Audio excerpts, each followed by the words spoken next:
Good evening, everyone, and welcome to the zoo. The minions with me this evening are Sora Luna. Good evening. And Adam. Hello.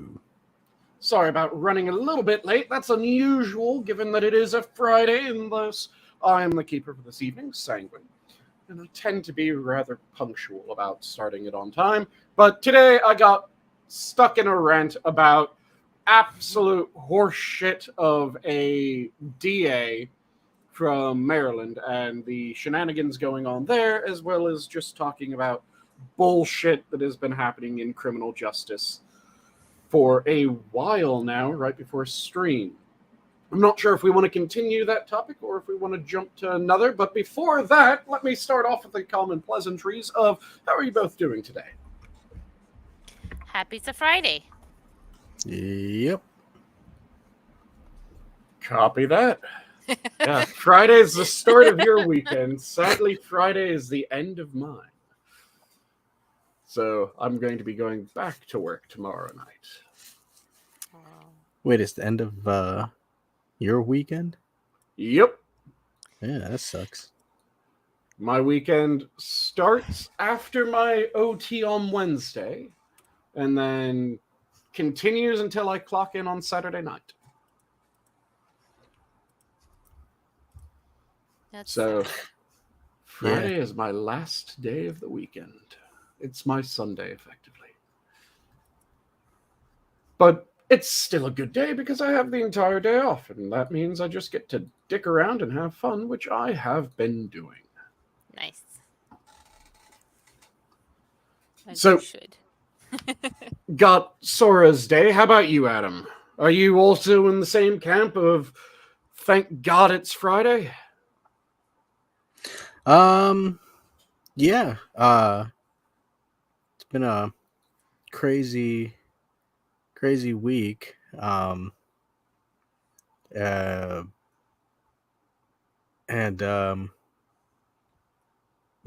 I'm kind of happy. I'm happy that it's the weekend. I don't know. I've been messing around with It's a Popeye. Around with some different tech. So, yeah, but and then tomorrow I might be hanging out with Quiz and Bug at the very nice. Yeah, there's in Elgin. They turn a chunk of the city or the town into a Halloween themed like block party awesome. type thing. Yeah, so we'll be heading out there tomorrow. Should be fun. Nice. That sounds fun. Yeah, hopefully nothing bad happens. And you jinxed it. Yeah, I know. Now it's going to end up like Sora's day when she found out there was a shooting.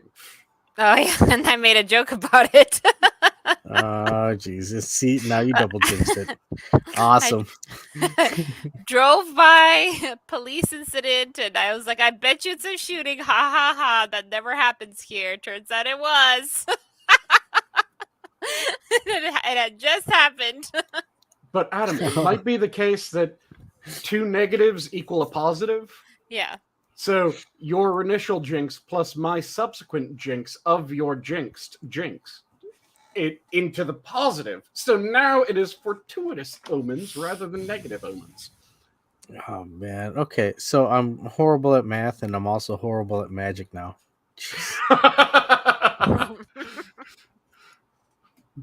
Just don't go consulting the bird entrails, or else you might end up causing a triple jinx, and then it just gets all kinds of fucked up again, because now it's back to negative and bad omens all around. It's not a good time. No, at that point, I think I'm going to go give Miss Cleo a call. She's still around? I don't know. See, there's one thing that always annoyed me, and there's one reason why I've never called anything like that.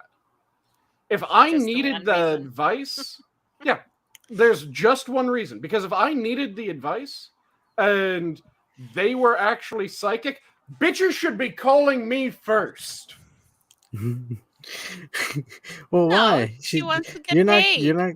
Yeah, she's gonna call you and give you advice. You're gonna be like, oh, thank you, Miss Cleo. Click. No, because what you do is you do that once, and then people start going, no, that was actual advice. This lets me know that this is actually above board now.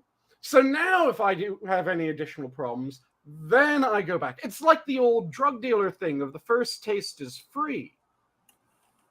Only it's with psychic bullshit. I don't think that shit ever happens, dude.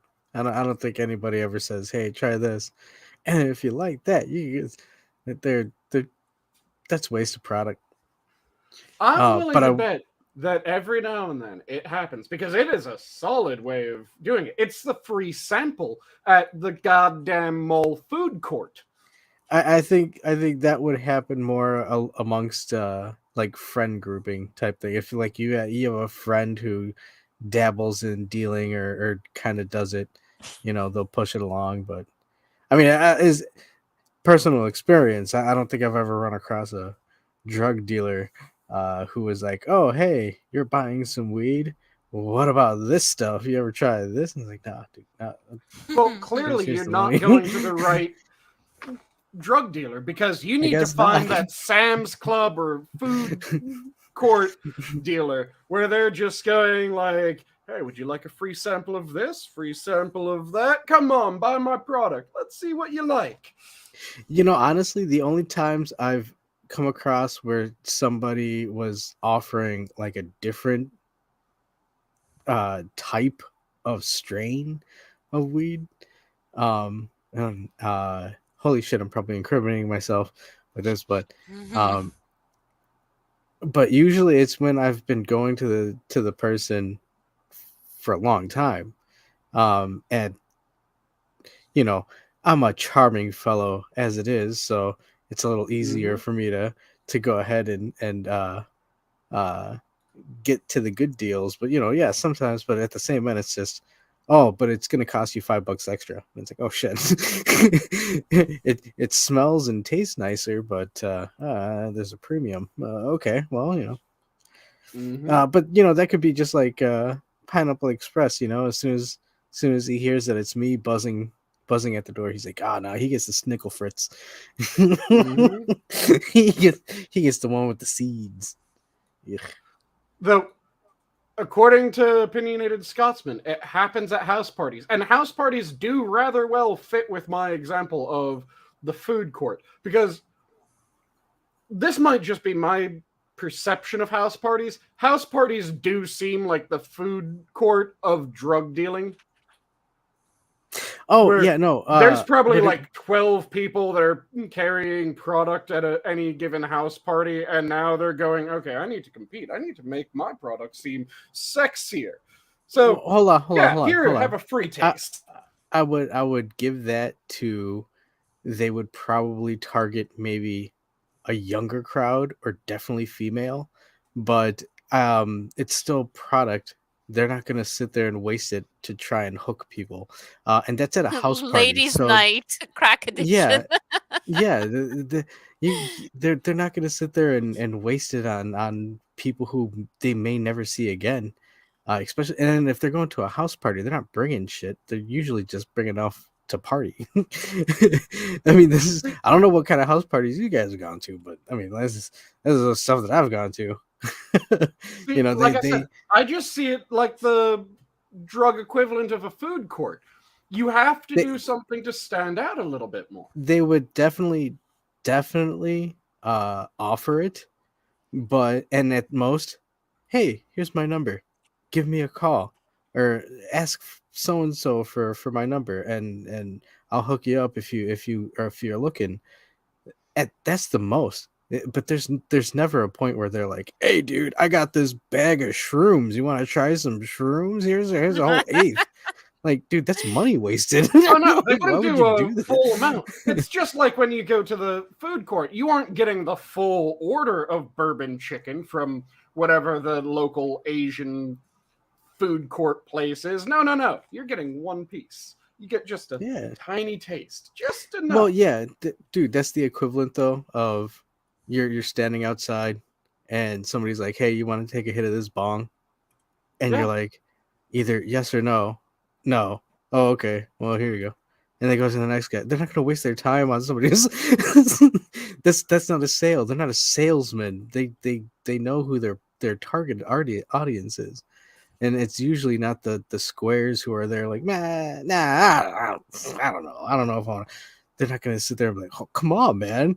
It's not a cartoon. I acknowledge that it isn't a cartoon, but just like you have the... Again, I'm going to continue using the food court example. Just like the food court lady is never going to be slow when she sees a fat person to go, free sample, they'll always free sample the fattest motherfucker in the area. Well, you got to remember, too, that there's also the people who are willing to, you want to offer me a free sample, and they won't buy from them. Yep. They'll just take the free sample. So, I mean, that's another reason why you don't see it as often. It's the same math as the free sample at the food court. I think it's a little different because the little chopped up wieners don't cost as much as Coke. There's not a ends in the other direction as well, because the little chopped up wieners don't sell for as much either. Exactly. And so it wouldn't be that pricing point where you don't want to offer too many free tastes, but offering just enough would increase your sales. See, and at this point, it would be at where you're doing it. Are you doing it? Which is why the house party. Well, house party could be a house party of poor people who aren't going to be spending money anyways. Oh no! Where a vast majority of this a house party are you talking college. about? Yeah, well, again, that's far and few between. Then at that point, you might as well be like, oh yeah, at an upper elite class where they're, like, hey, do you want to try some lines of Coke on this hooker? And it's like, yeah, okay. Well, but how often? That's Having not been to college, frat row house parties are not a rare thing.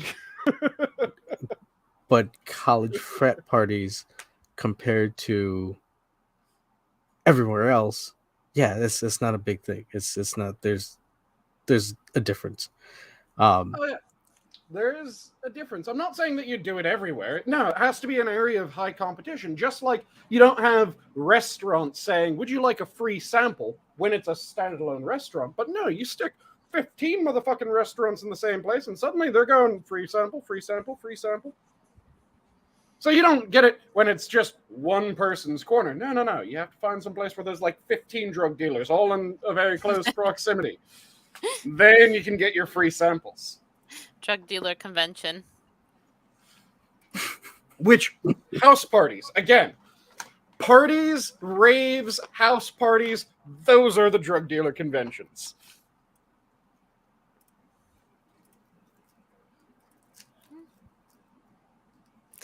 Yes, a small segment of people. Yeah, see, and Opinionated Scotsman is agreeing with me. Well, okay.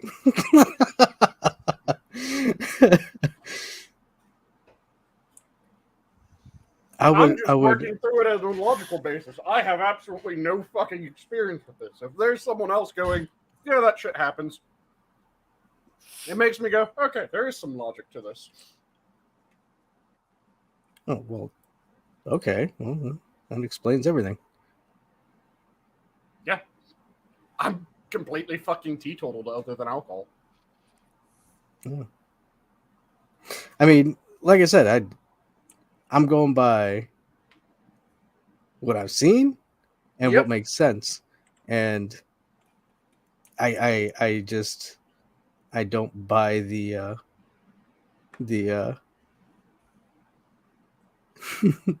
you don't exaggerated viewpoint.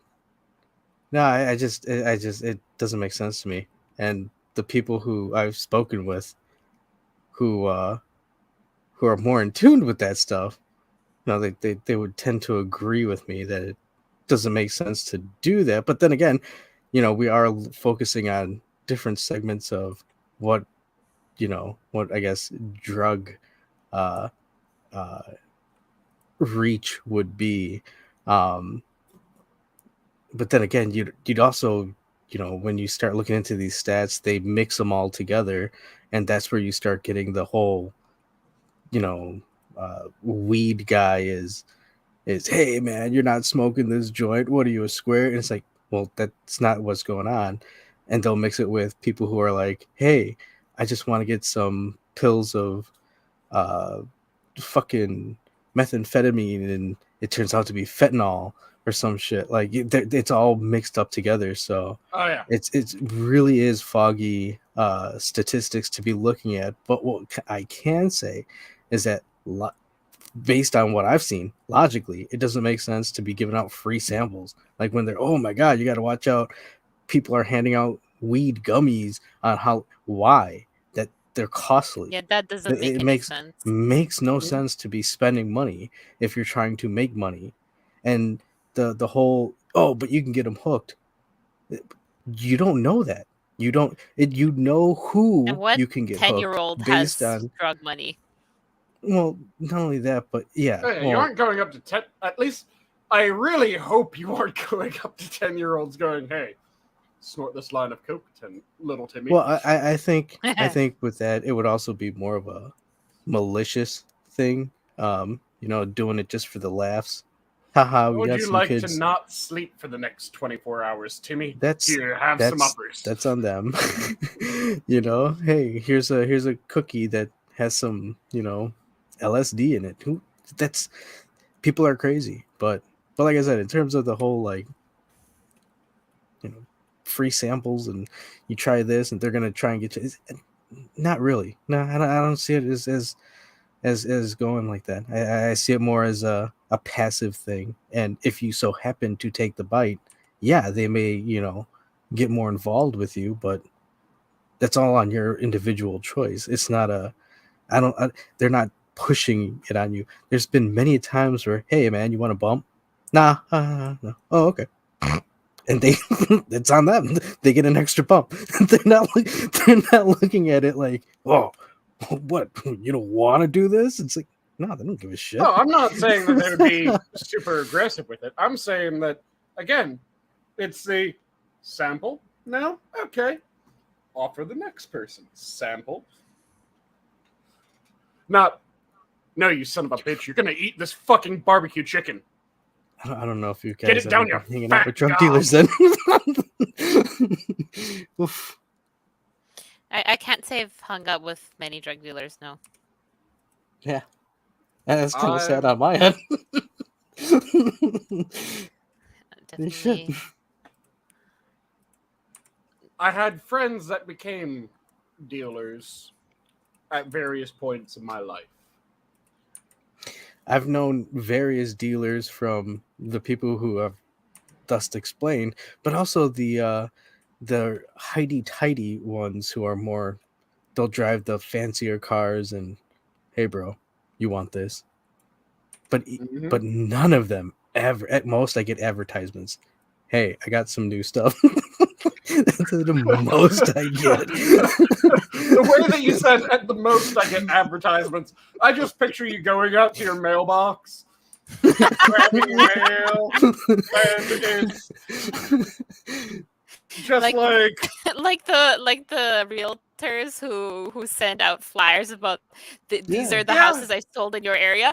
These are the drugs I sold in your area. Yeah, I get one text message and it's like, hey, I got new flavors. And then the next text message is from my employer. Hey, we're going to be having a cookout for Friday. So if you have anything you want to grill, come go ahead and bring it. And it's like, oh, okay, well, yeah. I guess I can mix it too.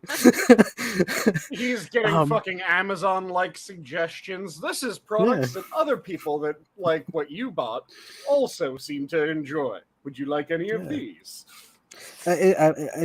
I mean, again, I don't know. I'm pretty sure there's some hardcore tweakers out there that are just like on your case. But for the most part, the people that I've run across, if they're not seedy businessmen, they're, I guess, work smarter, not harder businessmen with the whole advertisement thing. But it's always, they don't want to talk to you. They don't want to be involved because that's just more. I mean, even everything that I'm saying is probably a bad thing. You don't want to be you're doing illicit things.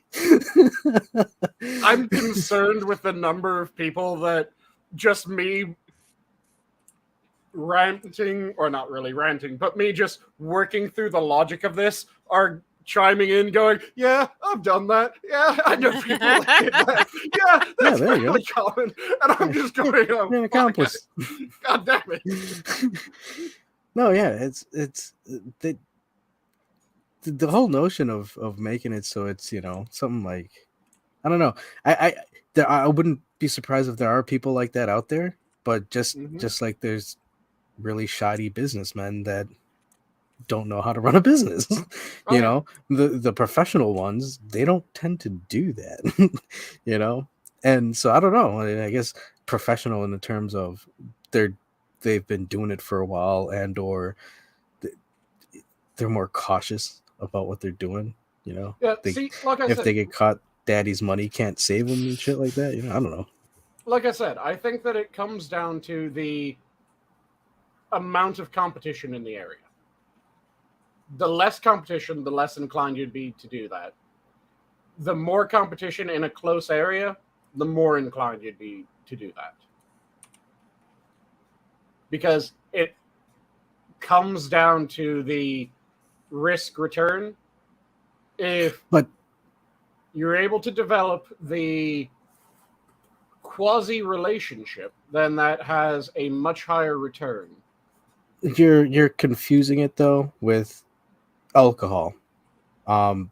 There's not a lot of difference, especially in terms of new people. They wouldn't be able to tell you the difference between a good batch and a bad batch. They wouldn't tell you the difference between a good process and a bad process. Just like weed, you can sell somebody who's just new to smoking weed a batch filled with sticks and stems and seeds and be like, yeah, dude, this is the greatest weed you'll ever smoke and it's the best. That's where it all comes down to the sales. It's like water. But that's what I mean. It's you're not, and then once you get to somebody who's sitting there like, oh, hey, I smoked this and it didn't do anything, I'm not going to go to this guy again. That's what I mean. It's these people are a lot smarter than just, hey, come try this product. And, you know, they're not snake oil salesmen to that degree. They're cartoon snake. They actually know who they're looking for, except those people who, yeah, they may linger around the house parties and they may have a hookup with somebody who they think they can, you know, sucker other people in, but it's, you know, hey dude, I told you that was purple bubblegum and you gave me the money, so that's I mean, you didn't, and it was actually bubblegum, so yeah, nothing like that happened with Hate Camel. But yeah, no, it's one of those things where it's, I mean, yeah, those people linger out there, but for the most part, no. You know, you'd be hard pressed to find them. To be honest, I would, if we were gambling on it, and Adam, would you put money on it? I would say yes. A majority of dealers are not giving little fruit roll-ups and extras and bumps and treats and everything to people to try and sucker them into purchasing product from them. I think a majority of dealers do not do that. With that last statement, Adam, because, and I'm going to keep using this because it is the way that it makes sense to me the most. Vast majority of restaurants of any level aren't offering free samples. No. You can't go into an IHOP and ask for a bit of pancake. It's the new ones and the ones that are dealing with a lot of competition in the area that tend to do free samples. And I would hazard a bet that it's much the same. Once you have your devoted clientele, once you have the people that you know, yeah, I sell to these 20 people, they are my 20 people, then yeah, you don't do that anymore because it wouldn't make sense. But when you're starting out, or when you're dealing with a massive amount of competition, or you're starting to struggle, that's when free samples would be busted out. The only thing I say about the massive market, and the only blockage that I'm finding with it in terms of logic, is, like I said, the city. And if you're dealing with a large population that are already in that market, they're not going to care about the quality. They would, if you give them a free sample, your only sales bet after that is, and I'll give you a discount. Oh yeah, I'll give you extra. You don't go for the people that then are. you're losing money on. And again, that's a whole different little business aspect because it's so much smaller than the whole thing. You don't go for the people that are already clientele. That would never work. Yeah, no. It's just like you don't go to the people that are already in line to buy your bourbon chicken and go, "Would you like a free sample of bourbon chicken?" But that's not, dude. Again, that's the thing. The people who are already hooked on it, they're hooked on it. They're not. Yep. They're not looking at quality. They're at that point. They're looking at if they're gonna get a deal, they'll probably go with that. It doesn't matter. We're in agreement there. There's no disagreement with what you're just saying. So giving out free samples does squat other than giving out enticing free samples, somebody. Giving out free samples to people that are already clientele does squat. Absolutely. I am in 100% agreement with you.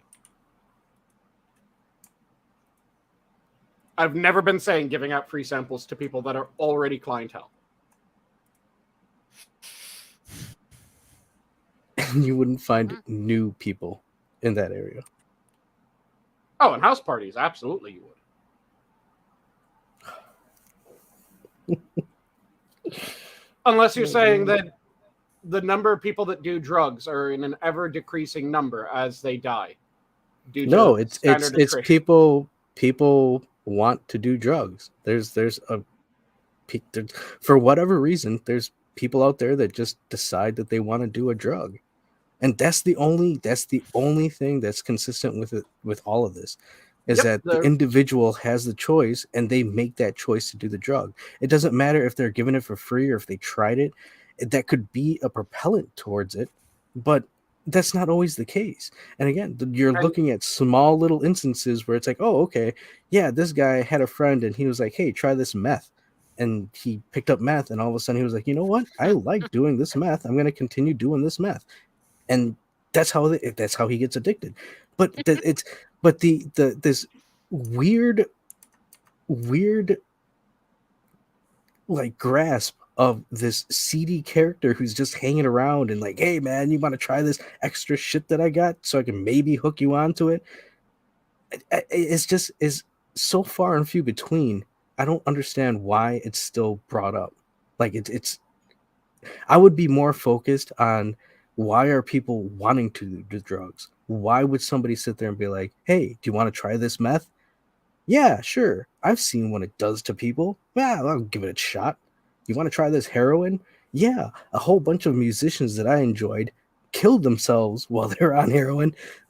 Let me give it a shot.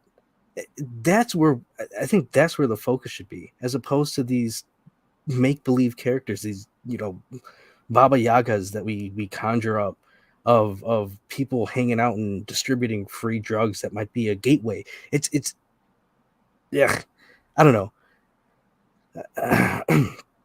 If we're talking about the way to prevent drug use, then yes, it serves to look into how or what motivates someone to use drugs. Absolutely. That was never the conversation at the moment, though. No, it was my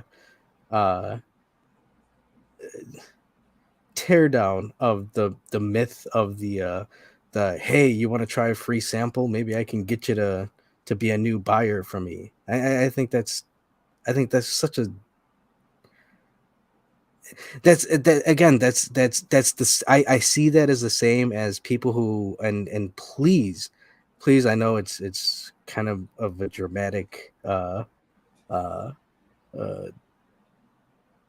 this for that, but please don't take it as so. I'm just this the first thing that came to mind, but and seeing how Stay Puft didn't run so well, maybe I shouldn't do it, but it's like when people sit there and say we want abortions because of the raped and incest, and it's like, dude, we both know that that's not what that's such a small portion that it's ridiculous to even be using that as any sort of reasoning.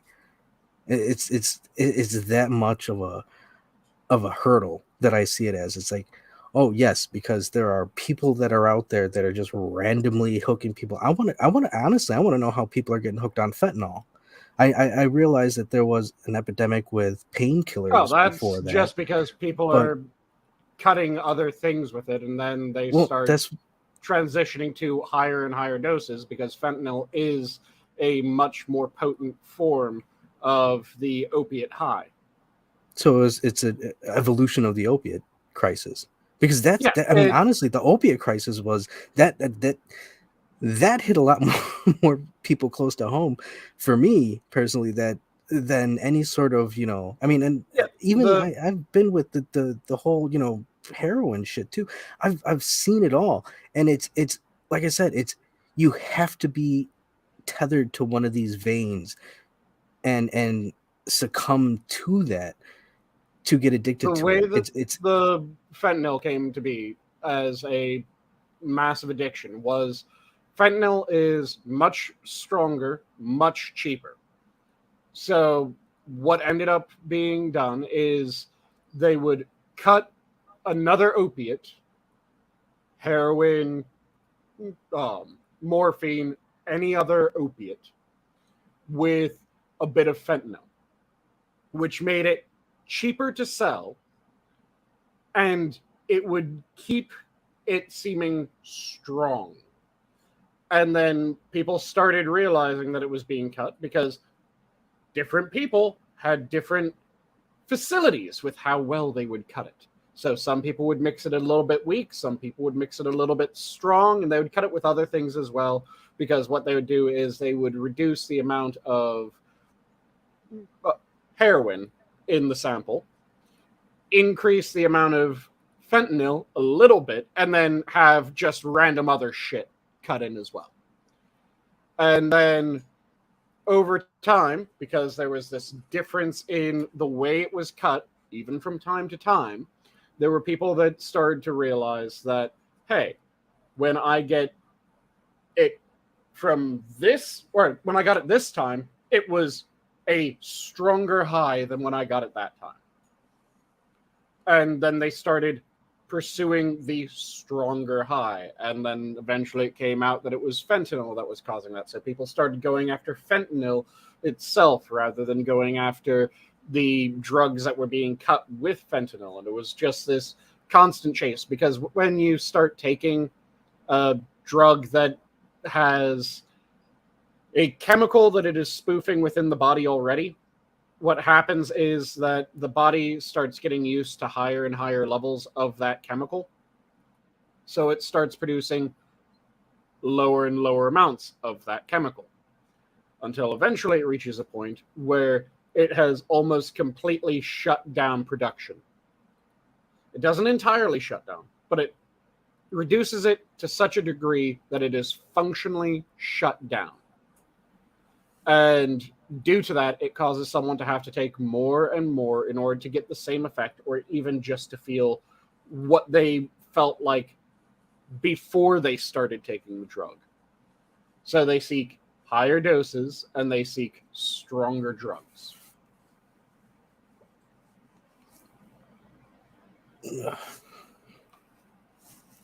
That I understand absolutely clearly, because that is straight up biochem. And that makes sense to me. And that I do have experience with the biochemistry of this shit. well, yes, indeed you do. And I don't want to sit there and be like, oh man, I want to take everything I said back. I'm passionate about it. It hits my fifis in a ways, but I try my best to articulate it without sounding brash and offensive. But yeah, I just there's some areas where I cannot stand. I mean, I've been passive on it as of late, but it's getting increasingly tiresome to just look past a lot of, hey, we're just going to delude a topic down to to a simple form and have a laugh at it. And it's like sometimes it's funny, but it's like, sometimes it bears necessity to The simple bears necessity.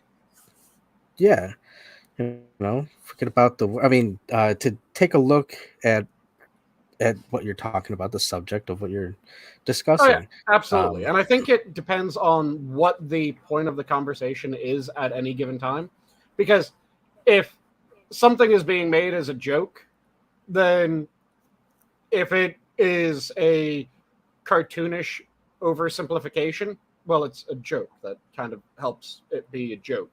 But if it's in a serious conversation where someone's going like, yes, we need to tackle this problem, and they're cartoonishly oversimplifying it, then I absolutely agree that you need to go, okay, no, that isn't really accurate. Like, we have cartoonish oversimplifications about a lot of shit. One of the things that pisses me off every time I hear it is, well, when you think about World War II, it's really Russia carried the Allies on their back. Bullshit. That is a ridiculous oversimplification. Because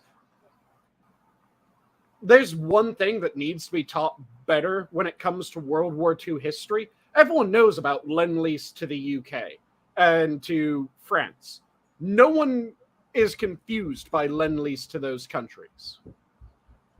Do you know the degree of Lend-Lease to fucking Soviet Russia? Do you have any clue how much shit we sent to the Soviet Union? I was gonna say, I wonder how well they would have done if when Hitler, and this another controversial, I guess we'll try and hit 3 tonight. If when Hitler decided to start attacking Russia, if the Allies were like, hey, we're not going to do anything, we're just going to hold the line. We're not going to try and advance any further. Let's see how well you do. Oh, we're not going to take out Italy and try and start hampering on Japan. Let's go ahead and let's see how Japan, and because you got to remember, Japan was damn near halfway through China. Around that time, so yeah, let's see how they do with I guess these guys. And the thing that pisses me off is people don't know about the Lend-Lease that we did to the Soviet Union. I'm just going to go through some of the numbers when it comes to the Lend-Lease that we did to the Soviet Union. Please do. I'm going to fix myself another Kraken drink. Sorry. We sent 4.5 million tons of food to the USSR. 33% of all the USSR's transport was American made. 92.7% of the USSR's rail lines were American made. 57.8% of the fuel for planes they used during the war was from America. 70.6% of their locomotives on the rail lines, which again, the rail lines were 92.7% were American-made rail lines sent to Russia. So on those rail lines, 70.6% of the fucking trains were also American-made. We produced over 13% of all of their aircraft used during the war. We produced over 7% of all their tanks used throughout the war. From the very fucking start of the war to the very end of the war, we did about 7%. But the thing was, our tanks survived longer than their tanks. So, you know the massive tank push during 1944 that ended up putting the Russians within spitting distance of Berlin and then allowed them to drive into Berlin? Yeah, turns out that 1/5 of all the tanks that were active during that tank push and used in that tank push were American-made tanks. We produced over 2% of all their artillery throughout the entire war. A good chunk of their artillery they had before the war. A good chunk of that ended up destroyed. We were substantially more than 2% of their artillery by the end of the war, because our artillery had a habit of fucking surviving. We were over 43% of the tires that they used during the war. And that isn't even touching on the sheer amount of raw goods that we sent, because if we didn't send the steel, the copper, the iron, the coal, the fucking... Name a substance that is used to make something for war. If we didn't send an obscene amount of that to Russia, Russia would have never been able to actually get its manufacturing up. In fact, Russia didn't start producing more tanks than were being destroyed every day until 1944. That was the first time during the war that Russia was producing more tanks than were being destroyed. And the majority of those tanks were being produced with iron and steel and coal and fucking everything from the US. Hey, man, they were a little busy dealing with the farmers in the Southwest. Yeah. It was absolutely fucking insane. The people think that, oh, well, Russia really won the war. Russia would have fucking starved to death halfway through, not even halfway through the war, if not for Lend-Lease from America. The UK would have also had a hell of a lot of problems without Lend-Lease from America. Even before to be honest, America got in, it was fueling the Allies. In Russia, I wouldn't have been surprised, or wouldn't. I don't know if I could have been surprised at a historical event, but nevertheless, I wouldn't have been surprised if a repeat of the First World War would have happened, where they were losing so badly that they'd have a central revolution and have to capitulate again. Yep. I mean, honestly. It's I mean, you're right. We were pumping them up, but again, hey, that's where we start getting into the whole, Kanye Yeezy stuff, deep state Illuminati, on my tinfoil hat, So I mean, look, guys, it's crazy, okay, and that's why I think at this point I've gotten to the point where it's like, when I'm speaking to somebody, if it's not a casual thing, and they want to prop up a discussion, sometimes I forget that, yeah, you gotta filter that, because not everybody goes full tilt, but sometimes it's just don't you understand the shit that's going on right now? Yep. The shit that's going on, and the history that has been prevented from you, and we're seeing the cracks in it right now, and you still want to just like, oh, but you know what? And hey, I'm not gonna lie, I succumb to it, But there's so much shit that pisses me off, because the phrase, he who fails to learn from history is doomed to repeat it? Yes. Yeah, that was from Kane, from the Brotherhood of Nod. Nice. So we keep on doing the same shit, where NATO. Do you guys remember the original intention of NATO? What was NATO designed to do? I don't know. Was it a treaty or a trade? It was the North Atlantic Treaty Organization. The North Atlantic Treaty Organization, which is... It had a very specific reason that it was formed. So when the Soviet Union dissolved, I guess there was no reason for NATO. Well, holy shit! But hold on, we're starting to talk like Trump, and I think we're gonna get kicked off of YouTube for that. Not quite, because I'm not saying that NATO shouldn't exist. I'm NATO. saying that NATO had a very specific use. NATO was designed, and Camel got it right in one. NATO was put in place to stop the communists, not to stop the Russians. Russia didn't exist. It was the USSR. That's what It was I designed. said. Yep, it was designed to stop the communists. It was designed to prevent the USSR's expansion. That's what I said. And you noticed that I didn't say, oh, well, what about China? Well, because they look at China as a different entity. They're not communist. They're communist light.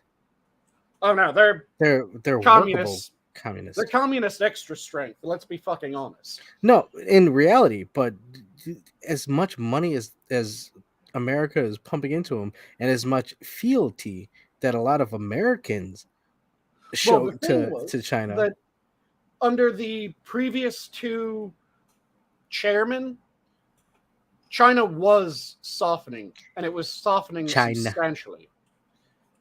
The thing is that under Xi, China has been completely reversing everything that it was doing that was causing China to become more approachable and more part of the global community. It was Xi that undid that. Before Xi, China was becoming more liberal. It was allowing more freedom. The Communist Party was still in control, but it was loosening its grip slightly. Xi came in, he turned that around. But the thing was that NATO was designed to stop the communists and to stop the USSR. So what should have happened come 1991, Christmas Day 1991, the USSR collapsed and Russia was remade. And I say remade because when the USSR existed, Russia did not. Russia existed before the USSR. Russia existed after the USSR. The USSR was its own fucking thing in the middle. So they had a period of corruption, but yeah. Yeah, it was a massive period of corruption. But well, I mean, it was a fallen empire. Yep. Of course, it was going to have. Yep, but the sea people. When you have the USSR collapse, and when you had Russia be reformed, it should have been after a little bit of time, just to make sure that they were serious about not being communist anymore, and that they weren't just trying to be a bit cheeky, open up for a moment, and snap shut and reestablish the Iron Curtain. It should have been after we reached the point where it became obvious they weren't communists. We should have gone, hey, Russia, you aren't communist anymore, right? No? Okay. You hate the communists, right? Yeah, we fucking hate the communists. Okay. Do you want to join an organization that is entirely designed to say, fuck communists? And if we had done that, all this shit currently happening would not be happening. Because yeah, but go ahead. What's that term of phrase? If and nuts is candy and nuts or something like that. Oh, if and buts are candy and nuts. Yeah, look at the time gap between 1991 and now. Yep. And every point, and this is why it's like, look, I'm not sitting there saying, oh, and I hate that I still have to play in this field. But here's my dispel magic. No, I don't support Putin. No, I don't support Russia. I don't want whatever the fuck goofy shit. But if they had just stopped pushing for all of these states to fucking go and join NATO, because you're right, there was no reason for it. Or even did they ask Russia to join NATO? Exactly. There's so many opportunities that they could have gone to avoid all of this. Because all they needed to do at the end of the day, I think, and again, there's a lot of people who don't want, because tinfoil hat, they want this to happen. They want this to get to this point. There is a reason that we are looking at it like, holy shit, nuclear submarines are missing from ports. Holy shit, now there's Trident out there. Now we got, drones going out there. Iran just flew a cargo plane into fucking Russia. Russian, the Bear plane was flying over Alaska. Like, we're seeing all this for a reason. We're seeing it for a reason. And the thing is that even now, if we went, hey, Russia, we understand what your position is, because in order for there ever to be a chance of things not ending fucking terrifyingly, you need to understand what each side is going through, what they're trying to get, what they're trying to do. And when you figure that out, then you're able to figure out, okay, how can we get it so that each side walks away with what is their requirement? And the way that you could do that with Russia is Russia has the annoying issue of its capital is really fucking close to its border. This has been a problem for Russia ever since they moved it. Before fucking World War One. It has had the issue of its capital is really goddamn close to its border, which always made it really touchy. Just to clarify, yes, they moved it to Moscow from St. Petersburg, right? Yes, I believe it was St. Petersburg, then to Moscow. Both of them are really fucking close to the border. But wait, didn't they have it at Novgorod? Novgorod? Let me quickly double check. And Russia. I have that fucking goofy ass meme of the blonde lady with all the mathematics going around her. Oh my god. Oh, Sora. Hey, how you doing? How you feeling? So there were 6 Russian capitals throughout the ages. Yes. And it was in Ladoga for a bit. That was back in the 800s and 900s. Then it went from Ladoga to Novgorod, which was during the that was the reign of Rurik and his successors. Then it became Kiev with the Kievan Rus. And then it went from Kiev to... Why are you saying Vladimir is not a city? Vladimir is a city. Okay, they apparently have a city named Vladimir. So it went to Vladimir. Damn, he went back in time and named which was then this is still during the Kievan Rus. Kiev Rus. And then it went to Moscow. Then it went to St. Petersburg, and then to Moscow again. It was never Leningrad. Yeah, the thing is that Ladoga is... Where is Ladoga located? Because that might be the only one that isn't right on the fucking border or just past the border. Well, come on. I mean, look at the territory that they have to work with. And you know what? I think I'm done apologizing for Russia for the show. Okay, hold on. Except this. Zangief is best Street Fighter you can play. See, like I said, the thing is that they've always had the same issue when it comes to their capitals. Oh yeah, and I just checked it up, and Ladoga is also right on the fucking border. Russia really likes putting their capitals right on the goddamn border. Hey, now how many of those capitals were Mongolian establishments?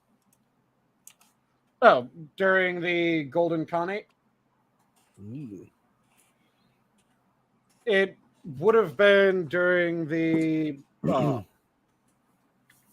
Kievan Rus that it ended up becoming Golden Khanate, wouldn't it? Am I remembering my history correct? I don't know, I'm horrible with dates. There's only so few numbers that I can keep in my brain. And for some reason, my old home phone number is still on my brain. 847-310-9058. I don't know. It's probably disconnected, so I don't know if anybody dials it. Who was going to dial it? But Dialing yeah, it now.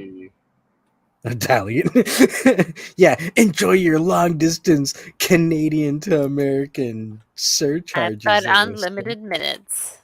Oh, yeah, it's the future time. Shit. It's like a sex phone line now.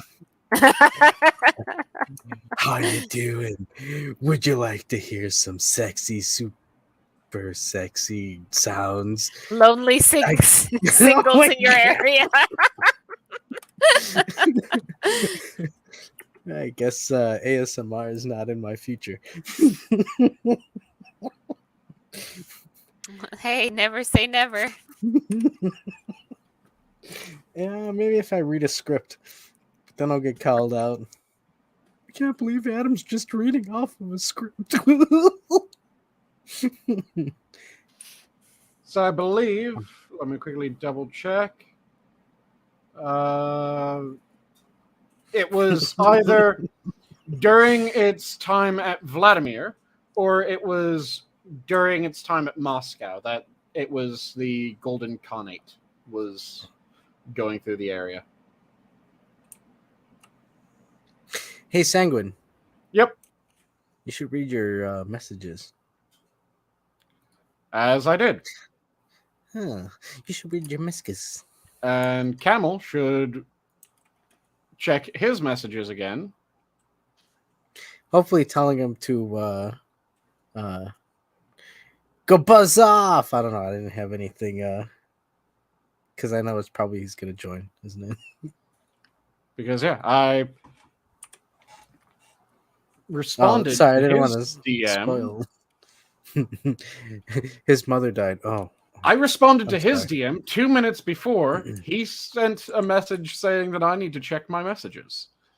So maybe you need to check your fucking messages, Camel. What now, bitch? Damn. So, Hey, smoke signals are they're kind of slow. oh, nice. Oh God, Adam. They take some time. But yeah, it was during the time at Vladimir, or it was right at the beginning of Moscow, but I think it was during its time at Vladimir that the Golden Horde came through. The Golden Horde. It's a whole fucking crazy, like, it's crazy to think that this whole culture just washed down this area and infected and I'm gonna say infected. I really don't like, they influenced no, it's really weird when a whole nother culture just kind of springs up and pushes their shit onto other. It's just weird. It's weird. I'm not gonna say it's good or bad. It's just weird. And I only say that because I see the same thing in like Spain before the Reconquista. Everybody's like, oh yeah, no, but it's like it's a weird thing where it's like, yeah, we used to have this place, but it took us 400 years until we got it back. I just explained to someone yesterday the origin of proving that you were of the blue blood. Adam, you know this, right? Hey, Camel. How's it going? Hey, Camel. How it goes? I'm here to defend my honor. Someone's sitting here calling me a liar, goddammit. And I'm gonna Camel. fucking send it. I'm gonna send my proof because now I know that your Discord DM did show. I didn't get shit until after I sent that nothing has shown up message in chat. So I just sent you. Accept your challenge. So I got a timestamp of 11:33, and I just snipped my fucking Twitter DM with you, which you can clearly see is goddamn time stamped at 23:29, bitch. Oh, Sanguine brought his receipts. Okay, is that supposed to be on Twitter? Yep, that's Twitter. I'm looking at my Twitter right now. I don't have shit. It's still the last thing I said was don't tell Adam. Well, hold on. In all honesty, I'm gonna share this live. Damn you, Parag! Did you message the right Camel? Yeah, that was him messaging me, and then that was my response to him. All right. I had to make sure that it didn't show the actual full goddamn link before I did this. But yeah, see? It's 11:29 p.m. Well, shabu shabu. I still have nothing in Twitter. That sounds like a Twitter problem, not a my fucking problem, now doesn't it? Well, if it's telling you that it's sent on your end, but I've got nothing, I'd say that's all of us' problem, sir. Nah, I sent. Hey, whoa, problem. Don't roll me into this. I didn't make you wait. Especially you, Adam. Damn it. All right, you know what? It was my fault. The thing is that Russia has had the same problem, and it's been a prickly issue its entire fucking time as a nation, that its border is within border is within spitting distance of its fucking capital. Most countries try to stick their capital kind of smack dab in the middle. That way you have to cut through half the country in order to fucking reach it. The exception is when you have a nation that has a massive goddamn body of water, then it tends to stick its capital right on that body of water because you have to come and fucking take it, bitch. I will say one positive thing about the Soviet Union. Those pinko bastards knew how to play a good tune. Whoa, yo, yeah. I love Hell March. That's the thing. Some evil fucking groups have amazing lyricists. Wait, no, that's composers. Command and Conquer. Yeah, that's not Russian. But I think the Russian parade that they do. Yeah, the Russian anthems that they made during the time, they sound rather nice. As fucked up as the Nazis were, they really dressed snazzy, and they had some good fucking propaganda songs. You can't take over the world without fashion and some good themes. This is true. Yeah. This is true. You got to look nice. Yeah. I mean, we did it with blue jeans and rock and roll. I mean, no. We also had, I would argue, one of the best military uniforms was the Marines, and still is the Marines. Thankfully, they haven't changed it. I mean, they didn't have Hugo Boss doing theirs, though. Come on. Have you seen the Marine full dress uniform with the fucking cape? With the blood stripe and everything? They have the blood stripe, they have the goddamn cape, they have fucking everything. It is goddamn beautiful. I do not recall cape. Is that an officer's thing? Is that like with the sword? Let me pull up the exact uniform that I'm referring to. Because even though guys I went to school with, where some guys went to the Marines, and they could probably kill me with a napkin, I'd still make fun of them for a fucking cape. So the thing is that there's a shit ton of different uniforms that are used at different times. The dressiest of the uniforms has a fucking cape, and it is glorious. Beautiful. It is That's the a little too evening far dress for my- uniform. Let me pull up the evening dress uniform. I just had to double check what its proper designation was.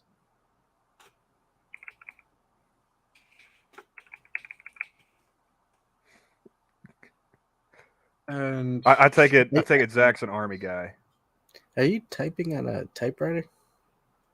no, I just have very big, heavy fingers, so it sounds like I'm just beating the shit It out of sounds my like keyboard. you're typing a typewriter from 1940. Yeah, I just have very big, heavy fingers that hit the keys like they fucking owe me money. Well, do they? Shit. Maybe it's a time of jubilation. Pardon those debts. So you want to tell Zach or should Yeah. I?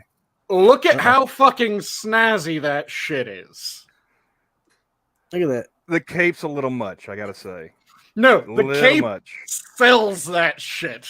Yeah, the cape is badass. That You Yeah, need that you cape. need a cape. You need a cape. I agree. What are they invading Transylvania? It is Can Why does he invade need a me cape? all night long in that cape? I'm just saying. The Romanian blood tells.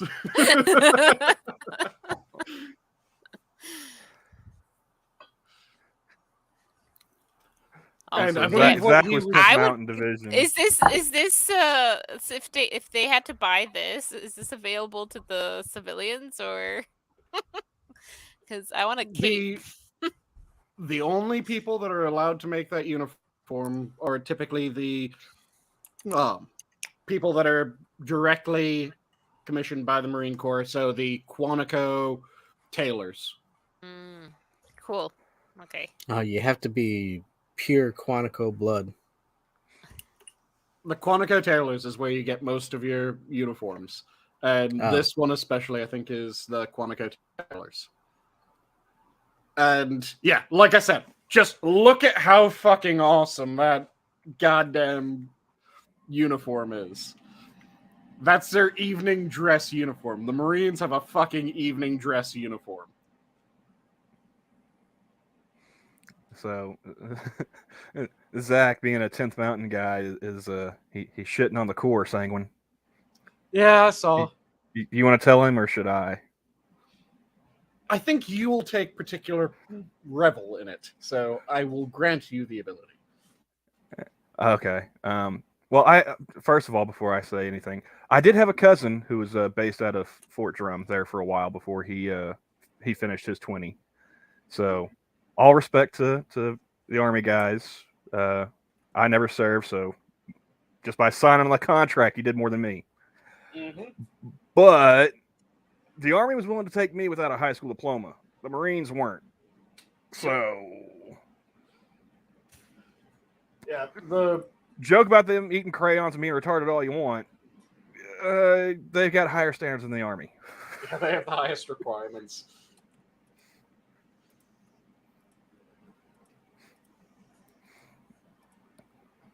Because, yeah, I was 17, didn't have my diploma, was kind of hairy as to whether or not I was going to get it. Army recruiter didn't bat an eye. Yo, quit or fucking Sanguine. I swear we were talking about this with Quiz and Bug at fucking Rock Island. Yep. About the changes in recruitment levels and the difference between. I think we included the Navy too, because wasn't the Navy like the lowest or something?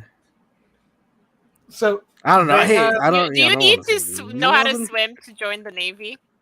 I don't know. the I don't- I would well, hope so. so Hey, when I it don't want- I comes don't want to to say the anything bad requirements, because the lowest physical requirement, I think, Air is Force. still the Air Force. Wait, do the And they coasties have have a been- higher standard than the Air Force? Because that would be hilarious. The Coast Air Guard Force is- has been leading the charge on making standards lower and lower when it comes to their fitness standards. Yeah, They what were was the their ones that basic, like first 8 went. weeks? They were the ones that first went to you can run your PFT on a treadmill, and they were flirting with you could do your PFT on a stationary bike. But okay, so Well, I mean, you don't have to. I mean, you're not really running when you're flying planes, are you? yeah, but you Most gotta of them have are to mechanics. fit in the cockpit. Well, you? I mean, A large part of the Air Force is not pilots, Adam. yeah, no, but Mhm. I mean, you're not running when you're turning a wrench. You may I'm be just running. saying, hey, You may look, be running to a I'm plane that I'm you got to trying fix. I'm trying to support my Air Force. Okay, Then God make them do bless some sit-ups. Well, look, they need a chance. Just want a chance. I like how Zach was like, "Well, that doesn't mean anything." Okay, it doesn't now. Obviously, a high school diploma doesn't mean shit now. 20 years ago, it did. Still, Before they just kept on decreasing standards. I'm trying to remember. There's also the and I like how we can all laugh at the Air Force. yeah. I'm trying Hey. to remember. I used to know the stats for how much of each branch actually knew how to fire their weapon, and it was Marines because every Marine's a rifleman, had to have 100% were range qualified, and then Army was next up with. I think they were in the like high 80s. And then next up was, I can't remember whether it was Navy or Air Force came third. And they were maybe 40. And then whoever was bringing up the rear was like sub 20. I would feel really bad if it was the Navy leading the Air Force because like don't they only get like one day with like a pistol and a shotgun at boot camp or something like that? It's some ridiculously small amount of firearms training. Yeah, when you're dealing with the big guns, you don't really pay that much attention to the small arms. Unless you're one of the Navy that gets attached to Marines. So they don't go through John Wick training? No. They go through more backdraft training than they do John Wick in the Navy. Backdraft. Ooh, that sounds stinky. Ah, that was a horrible Adam. Yeah. All right, yeah. that was Boo. a bomb. I'm gonna pause because I could repack a pipe. No, I just thought I'd come hang out because Sanguine was talking about the communists, and that's Yep. the only one good thing I Fuck could the say about them communists. is they can play a tune. Yeah. They can't do anything else, but they can play a tune. Yeah. They can play a tune, and they're really good at stealing from their own government. And I love the little Ugandan knuckle tank driver guy. Huh? Ugandan Knuckles tank driver? Oh yeah, you got to look it up on YouTube. I suppose I will. I'm curious what the Ugandan knuckle tank driver is. But yeah, it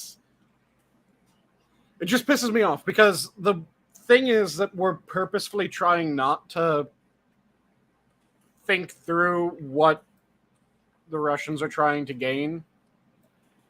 And that's ensuring that there won't be any reasonable end.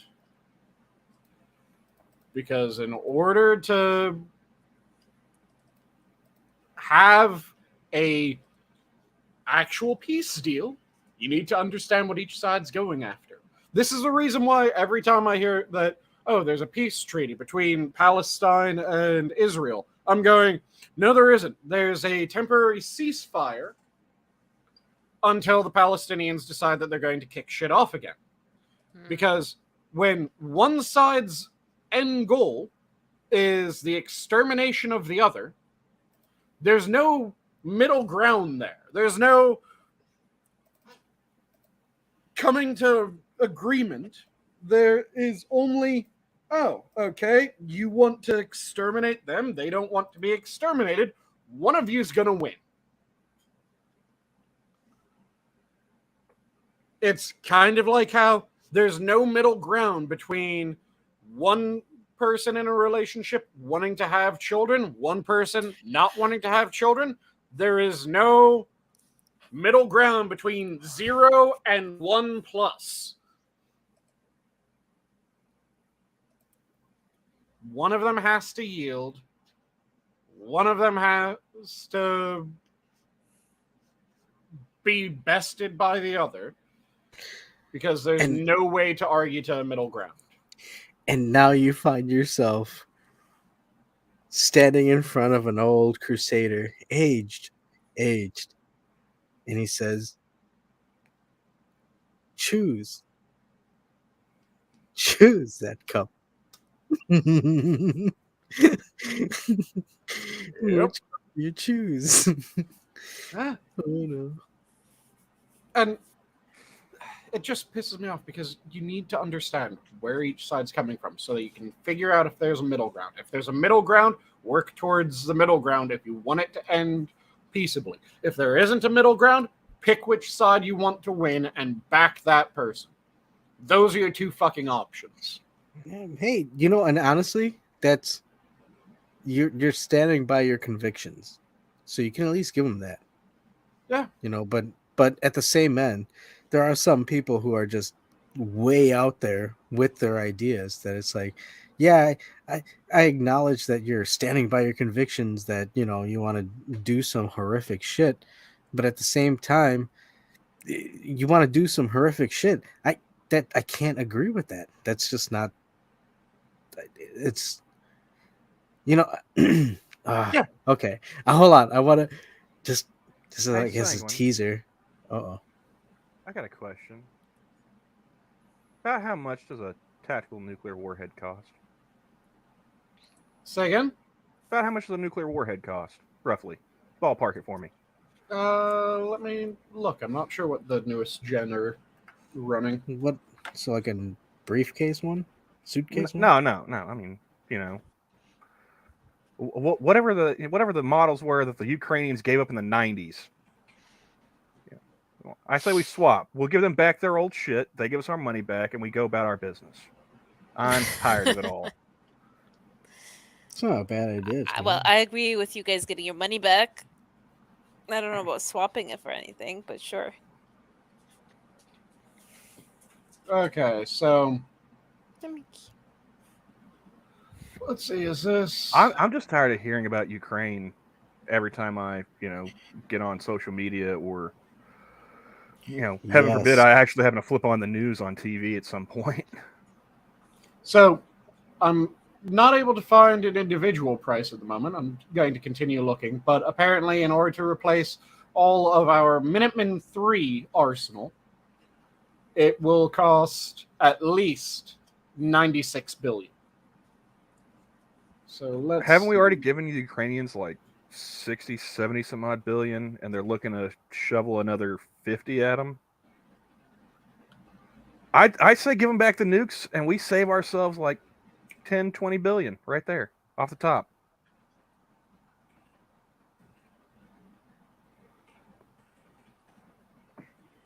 Let me see how many Minuteman 3 we have. And then see how much Zelensky really wants to have that, first strike. or what was it, a preemptive strike. Fuck him for that, really. Just yeah. Well, I mean, like I said, let's see how bad he wants it when he's got to be the one to press the button instead of it being Americans doing it. So it currently has an estimated 400. Oh, they're cheaper than I was expecting. Let me do the calculation on this. Because I said it was 96 billion, right? Yeah. And divide that by this. And Zach's pointing out that Monkey got hit with the same YouTube. Sinatra got hit with that too? When did he get hit with that? Was that after the AAA today? Apparently, they're just a bit over 200 mil a pop. 200 mil a pop? Oh, man. Yep. With the 60 some odd billion we've already given them, think of how many nukes that could have bought them. They'd never have to worry about Russia again, and we'd never have to hear about those fuckers again. Yeah, because it said that in order to replace our Minuteman III arsenal, that it would take about 96 billion. I looked up what our Minuteman III arsenal currently is, and it says that we're in the 440 missile range right now. So that's down from our full arsenal that we had in the 70s, which was 550. But well, to veer off to another topic again, because that is on brand for me. Sora's asking Zach about the strike. Yeah. Monkey got a strike from a live stream back in July. Wait, fantastic. just a strike is just now happening? Yeah. They just hit him with the strike this morning, and I'm guessing that's why Satsu cleaned up his shit a little bit ago. well, What do you the do funny now? thing is, funny strange, not ha ha funny, but the only thing they can really pin it, kind of point to is an ad that he showed on a stream for some black conservative running. I don't even remember where he's running anymore. He did show it earlier on Rumble, but it's that it's a black conservative guy. He's sitting there, sharply dressed, nice suit, sunglasses, and he's got an AR and a bunch of Klan hooded Democrats are running up on his yard trying to come after him. The Republican that went, yeah, you do realize the Klan was the Dems, right? Yeah, there's was it graphic violence or something else? Yep. And it's like there's no graphic violence in that. Yep. Yeah, there's a gun, but it's not being fired. It's not even being pointed at anybody. Well, I mean, it's a graphic, and a firearm could invoke some violence. I can see the correlation. But yeah, so Monkey is not streaming for was it a week? I think he'll be over on Rumble for the time being. When he does stream. And honestly, the minions should be looking to do that too. I believe Hammer's got I think he's got a channel set up, but you got to have was it like 100 followers or whatever to be able to live stream without paying. Oh, you can pay now. Oh no! If you have less than 100, you have to pay like $25 a month to stream over on Rumble. Oh wow! Yeah, but yeah. Okay. After you get 100 followers, I think you can stream for free. Oh, that's not bad. So it's Hammer still, doesn't think the minions P-Dog could got hit conjure too. up 100. P-Dog got hit for something else. P-Dog got hit for quoting the orange guy about something or another. So yeah, that's why he got a timeout to go over to Rumble. Yeah, he quoted Trump. I wonder if he got hit for what is probably the one thing that they definitely don't want people to hear is a quote from Trump, and that is the line of, and I'm not talking about the neo-Nazis and the fascists. They should be condemned totally condemned. If I'm not mistaken, the quote had something to do with the committee. Okay. And what that committee is looking into. Yep. But I'm not crazy about Rumble. They finally got it to where I can actually use the Brave browser to go over there and watch stuff. So I'll give them credit; they're improving. I don't know how long it's going to take until they're like a legitimate competitor with YouTube on the like user interface side. The problem is that they'll be leaned on before they're able to reach that point. I haven't checked out Odyssey. Zach says it's okay. It's just been too easy on YouTube. You know, just about everyone I would watch was over here, and it's getting to the point where it's, you know, all my subscriptions are getting fractured. It shouldn't be fractured. You should try and work them both. And that's why I say we should push. Well, I mean, some people have been just outright kicked off the platform, so they've got to go somewhere else. Well, yeah. So that there is no. If they don't have the option, they don't have the option. Yeah, then they're gonna deal with what they have to. And the thing is that we need to have enough legitimate people also go over, not just those that got bopped. And what I mean by legitimate people are people that aren't just that are still in dismissed. YouTube's good graces. Yeah, people that aren't just automatically dismissed. Because if it's just people that are banned and able to be automatically dismissed as, oh, well, they're racist, so that's why they were kicked off. Now, then it just becomes like what every other alternative. Well, no, Rumble. It's just the platform for the racists.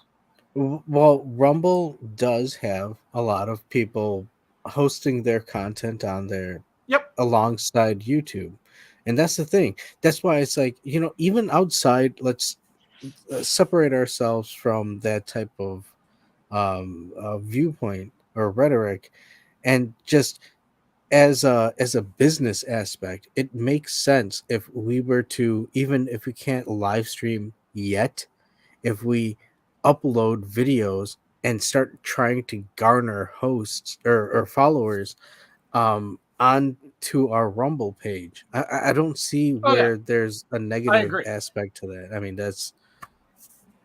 I agree. Like I was just saying that in order for it to ever hit legitimacy, it needs not just the people that are fleeing from YouTube or insert service here that have been bopped from those, because what will happen is what's happened every time that there's been an alternative social media company, which is it just immediately gets tagged as, oh yeah, that's the racist version of it. That's Gab, it's racist Twitter. No, it wasn't. Zach does point out, he's like, you know, everyone's been saying to diversify since 2017 at least. Yep. You know, that message has permeated, but at the same time, you're not going to have as many people migrating over, whether it be creators or just consumers. Yep. Well, if you got the janky UI, you know, they got to smooth that stuff out. That'll attract more people. But, you know, did somebody else in chat say it, or was it on stream? Well, a lot of the that, you know, a lot of people, they get leaned on. Yep, that's what I said. I said that they get leaned on because they start being somewhat of a problem, and the main way that they get leaned on is they end up being hosting or the ones that are pointed to as, well, yeah, they just have a bunch of racists, because the main I wasn't even going to say that it are the ones that get popped. It's not even like pointing at, you know, oh, look at, you know, all the racists over there. It's, you know, somebody gets at their, like I said, you know, their hosting services or whoever's running their servers. But the reason why they're able to get the hosts to do that is because they're going, well, are you really okay with just a bunch of racists? Which is why you need enough just normal fucking milquetoast motherfuckers. You also need more diversity in the hosting services and the servers and whatnot, because was it like Amazon Web Service has, I don't know how much of the market share. It's a fuck ton. Yeah. It's that old Carlin joke talking about how you've got like 30 different flavors of ice cream, you know, or whatever, whichever product it was. You know, you got 30 different flavors of this, you know, gives you this false sense of choice. But you got like There's like 6 major companies running, And Cloudflare. Yeah, they've already showed they'll cave to the mob. It's like with like setting up different websites and whatnot. Payment processors. And again, the they thing try to do that. Was it Patreon? Yep. The thing that pisses me off the most about it, though, is again, you need to have the ability to seem legitimate. And you need enough people that have the ability to be legitimate in order not to be susceptible to, well, it's just the racists, it's just the haters, it's just this, it's just that, because that makes it way too fucking easy. And in order to do that, you need to convince those people and those people's fandoms to also start to make the swap. Because once you have that, once you have a certain percent that it is the people that they're in good standing everywhere else, it becomes a lot harder to say, well, yeah, that's just the racist one. Really? It's the racist one? It has these 37 people that you fucking love. Well, which streamer was it again that went over to Mixer exclusively? Was that Ninja or was that? Hold on. For some reason, I want to say PewDiePie, but I think it was Ninja, wasn't it? Went over to that Microsoft platform Mixer, and then like a month later, it just tanked because nobody was going over there. Yeah, exactly, and that's what you were saying. Is it goes right back to what we were talking about earlier, and it's there are waves of information going out, and people can speak to their lungs turn blue, but it's up to the individual to whether or not they fucking accept it or not. Yep. And that's where it gets into it really does go into, look, you individual, you person, you're listening to this, do you accept it or not? Are you going to question it? You should question it. You should at least think about it, why, and put the thing is also, though, that when you have that, you also need, if you want people to lean one way or the other, you have to push for making that the easier choice. Yeah, well, and because they ultimately get to decide, but you have to make it so that it is easy to make the decision that you want. On the consumer end, it's got to be the path of least resistance. Your UI and everything's got to make it easier for people to navigate and to stay on your website than your competitor. And right now, that competitor is YouTube, and they've got the best game in town in that regard. The people running it are shit, but I mean, it's still, you need the UI and you need the content. Yeah. Those are the two things that if you're able to get that, then you're able to get enough people that will make a swap. But until you have that, it is a pain in the ass. So hold on. It could kind of push that way.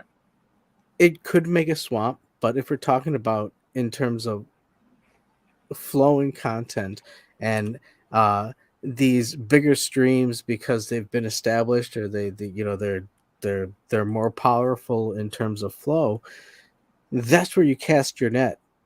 All right, so let's work with the stream, figure out how we can get our message out, say what we need to say, and work with that until we start building aqueducts and dams and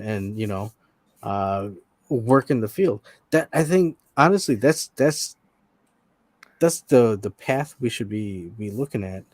Yep.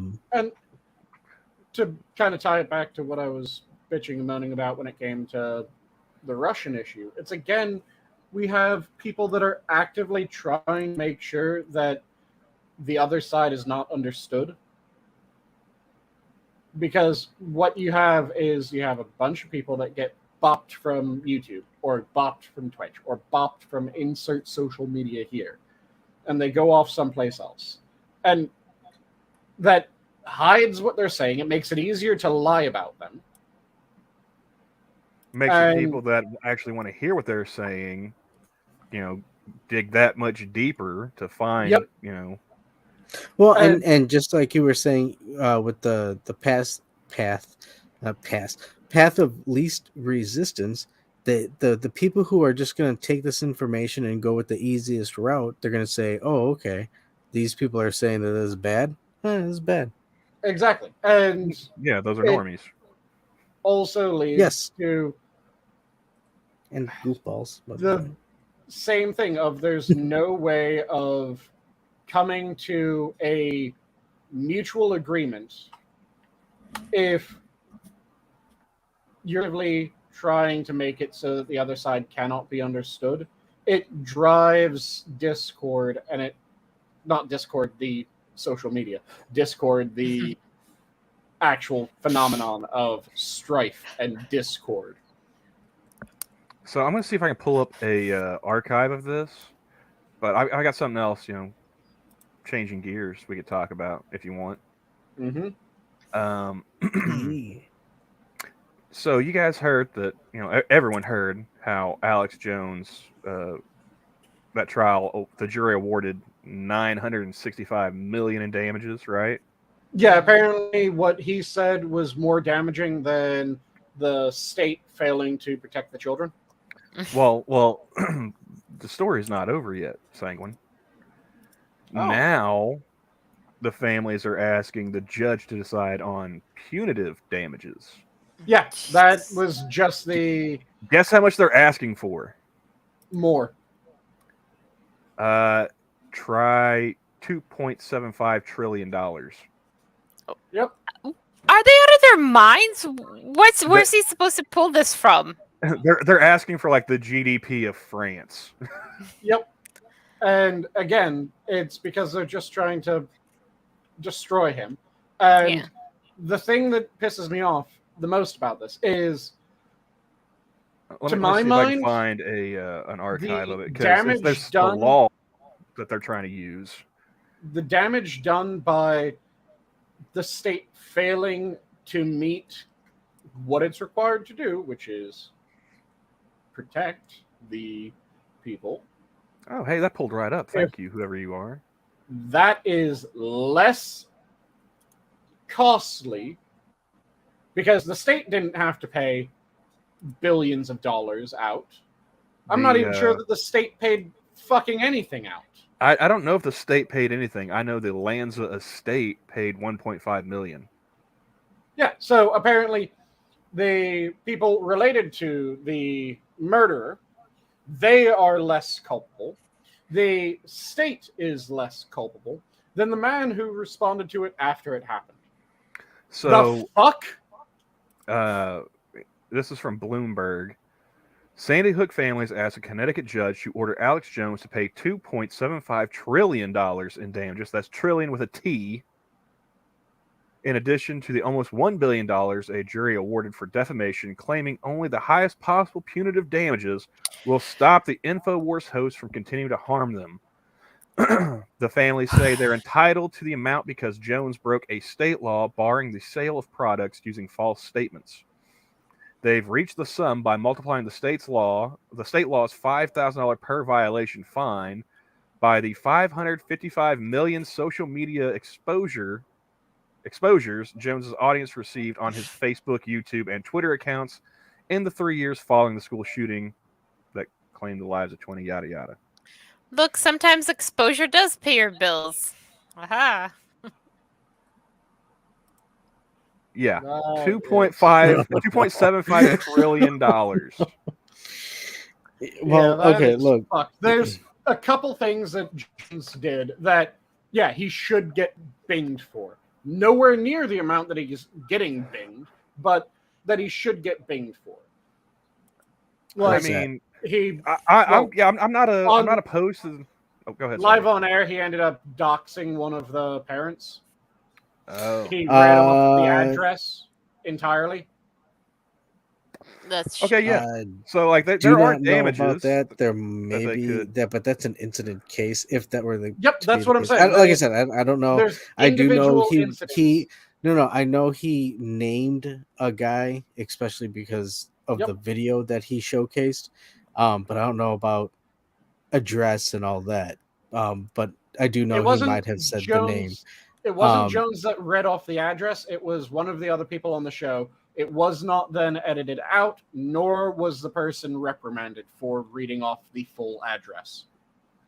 Well, All I have to say and about again, it. and at that end, that'd be an incident case. But Yep. the whole Which, idea like I said, of everything else is just it oh yeah, it's a clown show, and it's also showing you that you're not allowed to talk about shit that Yeah. they don't want you to talk about. I mean, Yeah, this like I is said. 100% what it is. Like I said, the amount is absolutely absurd. Most of the claims are absurd. There are individual claims that he should get binged for, but that doesn't mean that the amount was right or that the majority of the claims were right. There are individual claims. Yes, there are amounts that should be paid. Like if it was the person who got doxxed that way, and then he ended up having to move 3 times because he was being harassed by InfoWars supporters, then I can understand if that dude had a settlement with Jones or a ruling that Jones had to pay for security for him as well as buy him another house. Or Boom, even done, just dusted, going I after it. Can I Hold get on, a hold word on. in edgewise here, man?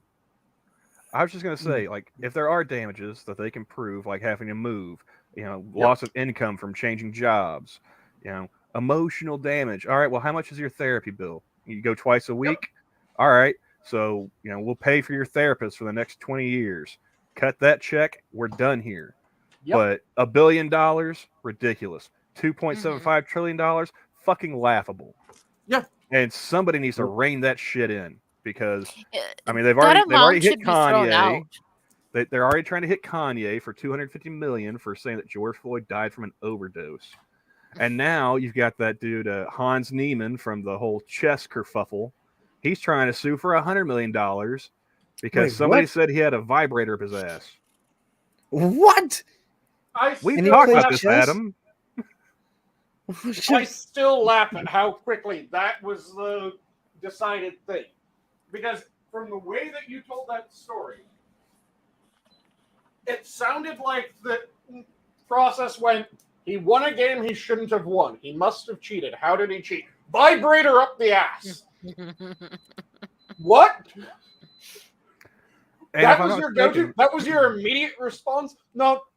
Oh, he had a remote controlled joy buzzer on his big toe. No, you jump immediately to he had a vibrator or remote controlled vibrator up his ass. And that was the immediate response. Nothing else. It wasn't old school cheating in Vegas toe tapper computer. No. It was vibrator up the ass. I'm very glad my brain decided to just erase that memory. So, but yeah, he's wanting $100 million for that. He's suing the other player. He's suing chess.com, and there was somebody else, maybe the organizers of that particular tournament. So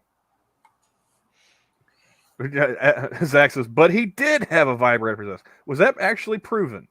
Yeah, did he actually have a vibrator up his ass? Because all the stories that we saw that Sanguine and I were reading, it said that's what they thought, but they never conclusively said yes. We pulled a rabbit out of his ass, and it was Bluetooth connected. The stories that we were reading, that trick never works, said that it was clear that he was cheating effectively because he won a game that he shouldn't have been able to win by any stretch of the imagination.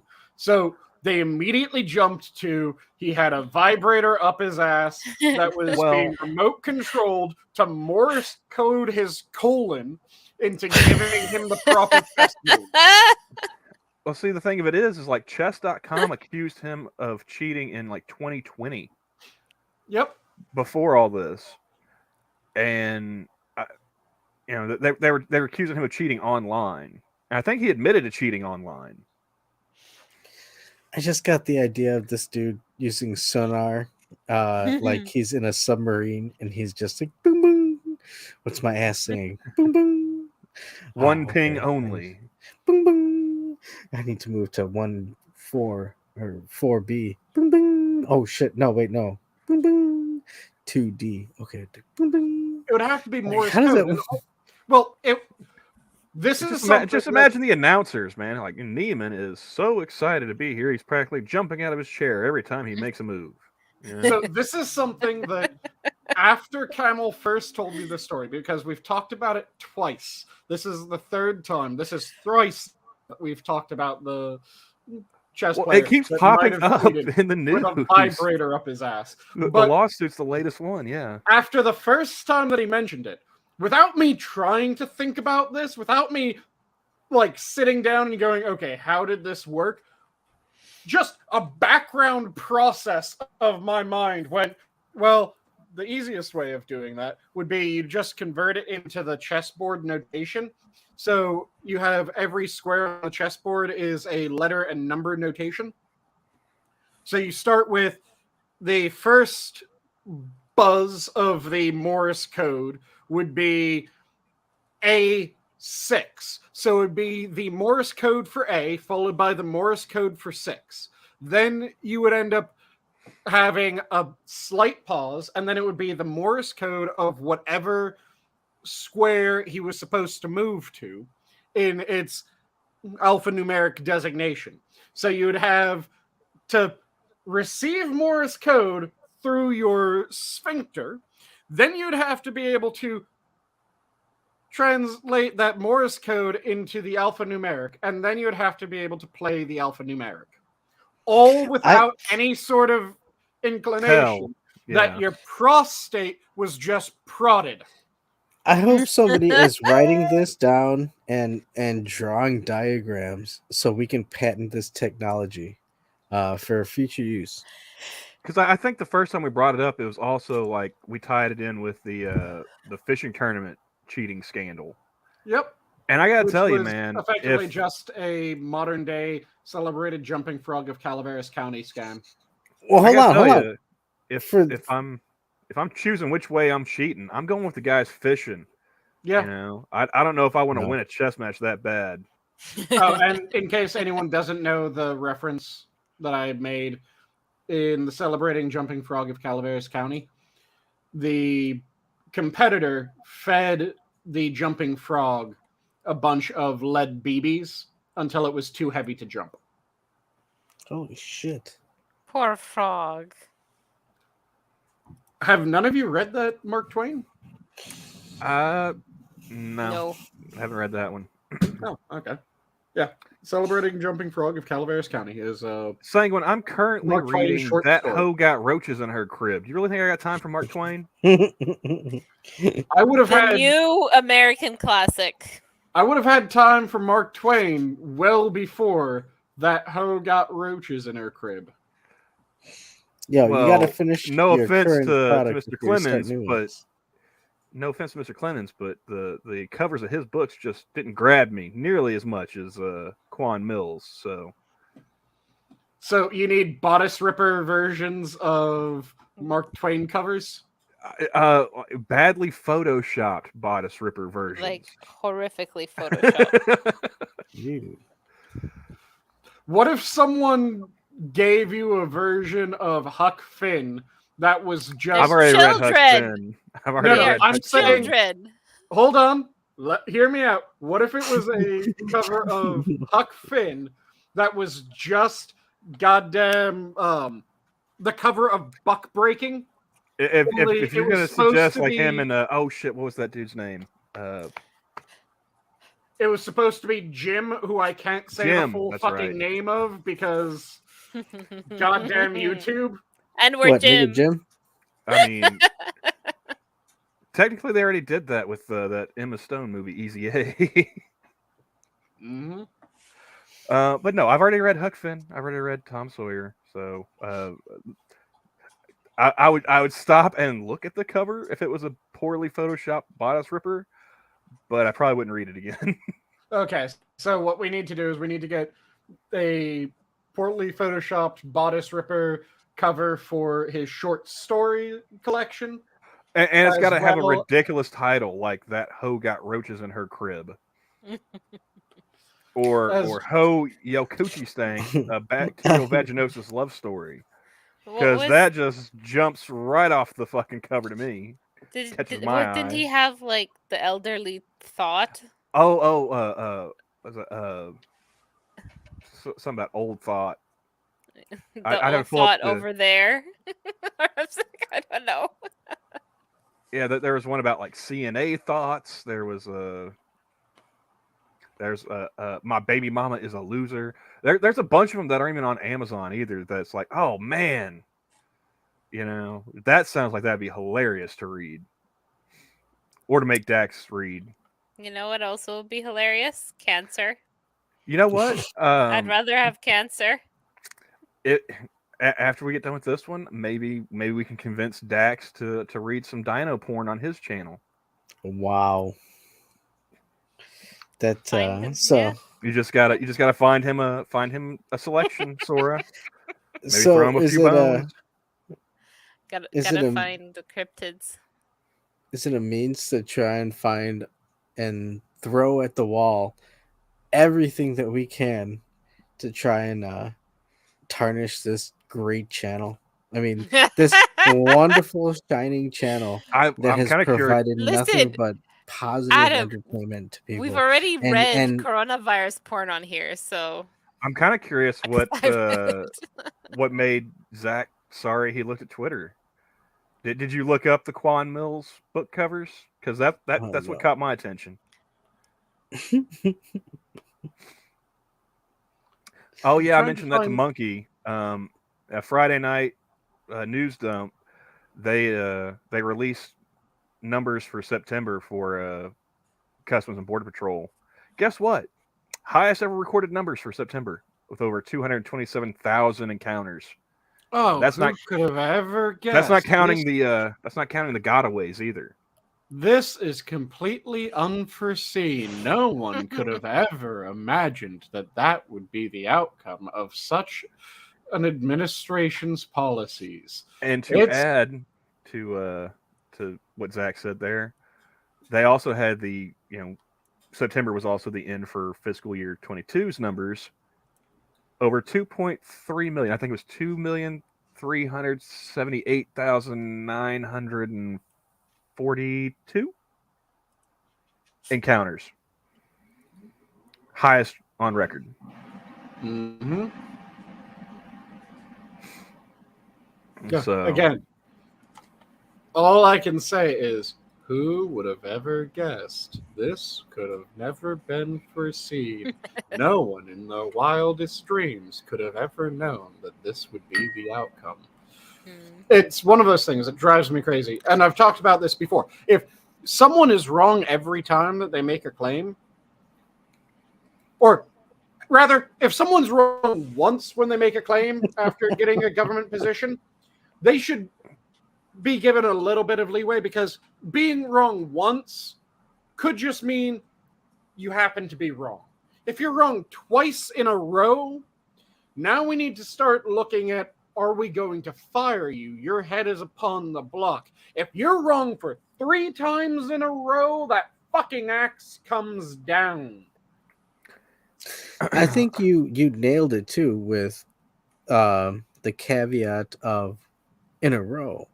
If you're wrong twice, but it's not in a row, yep, yeah, you can overlook it. You're wrong when you first start. Hey, you're learning. You're wrong after years of service. Hey, everybody makes mistakes. Yep. Once a pattern starts developing, that's when you start looking at, okay, what's going on, dude? When you've been in government 50 years and you've been wrong every single day, exactly. Maybe it's time to hand over the 8 ball and give somebody else a try. which is It why wasn't an 8 Janet ball, it was a Yellen bowling ball. should have. I was been talking about the Magic fired. 8-Ball, not Yellen should have Whatever you're been thinking. fired decades ago. Because Yellen, I don't know of a single fucking economic prediction that daft bitch has ever made in her life that has actually turned out accurate. Didn't Alan Greenspan recently get a Nobel Prize, or did I mistake that? I think he might have. Let me check. Like him, and did he share it with somebody else, or did I could have swore I was like, wait a second, that asshole? Like, So we're talking about a professor or a doctor? he's the guy that pretty much engineered the Chairman of the financial Fed. crisis of 2008. Adam, Oh, yeah, He was the chairman of the, or 13th chairman of the Fed. yeah, he was the chairman of the Fed under W. Bush and 1987 to 2006. yeah, he's the guy that caused the housing crisis and everything. oh, what So, a wonderful yeah. guy! Yeah, that's what I thought too, Zach. When I saw this, like, wait a second, that asshole's still alive? But yeah, How is he not? there caught are, COVID? like I said, Janet Yellen, I am not aware of a single economic prediction that she's been right about. I mean, for fuck's sake, how many times did she say, printing more money doesn't cause inflation? That's the fucking definition. The definition of inflation is you print too much fucking money. That's the only way that you end up with inflation.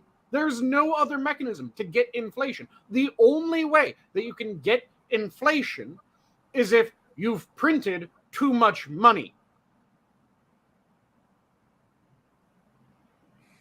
That's the only fucking way.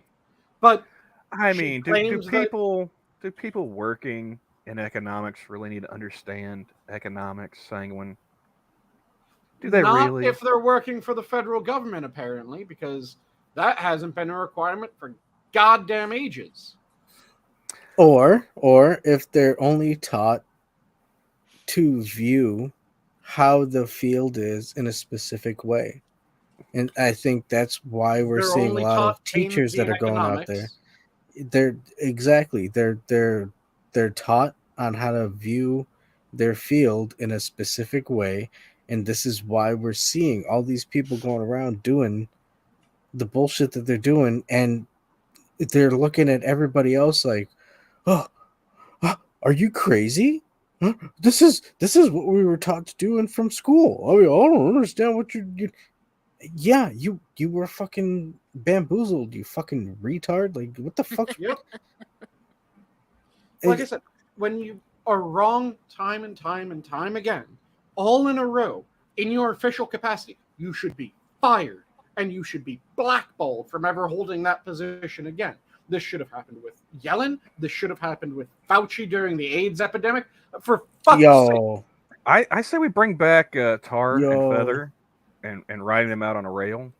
I prefer bringing back hanging, drawing, and quartering. With Fauci, I mean, I'm surprised it wasn't pulled out with Magic Johnson stopping his medication advice, and then, hey, Magic Johnson's still alive. Oh, look at that, you know. Mm-hmm.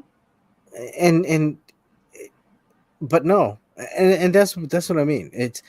It's that, but you got to remember a lot of these instances happen, are able to happen because it works alongside of a lot of other bits, and one of the major bits that kind of perpetuates this nonsense is people have goldfish brain memory.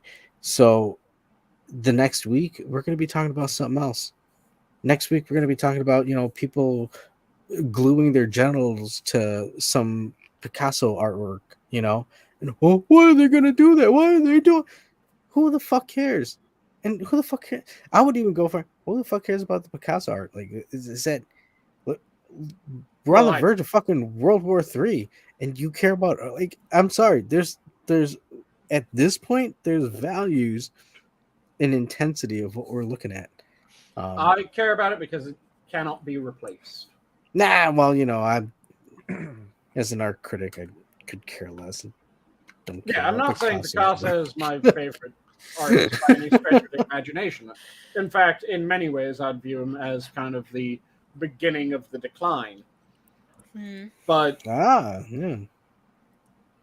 when it comes to this is something that a lot of Picasso did have some great works. He had a lot of really shit works, and unfortunately, his really shit works are more popular. Well, that's what I mean. Like he did some decent stuff, but I think he's overrated. Yep. I think he's one of those. He died, and now we're gonna look at his work like it's some special. It's like, yeah, go fuck yourself, dude. That is the epitome of pretentious fucking new age artwork where it's like, it has to have a specific something to make it meaningful. It's like, I'm sorry, that's his what? work. I was about to do the same thing. The epitome was. Wait, what? You said epitome. Oh, yeah, epitome. Maybe epitome. I don't know. Who knows?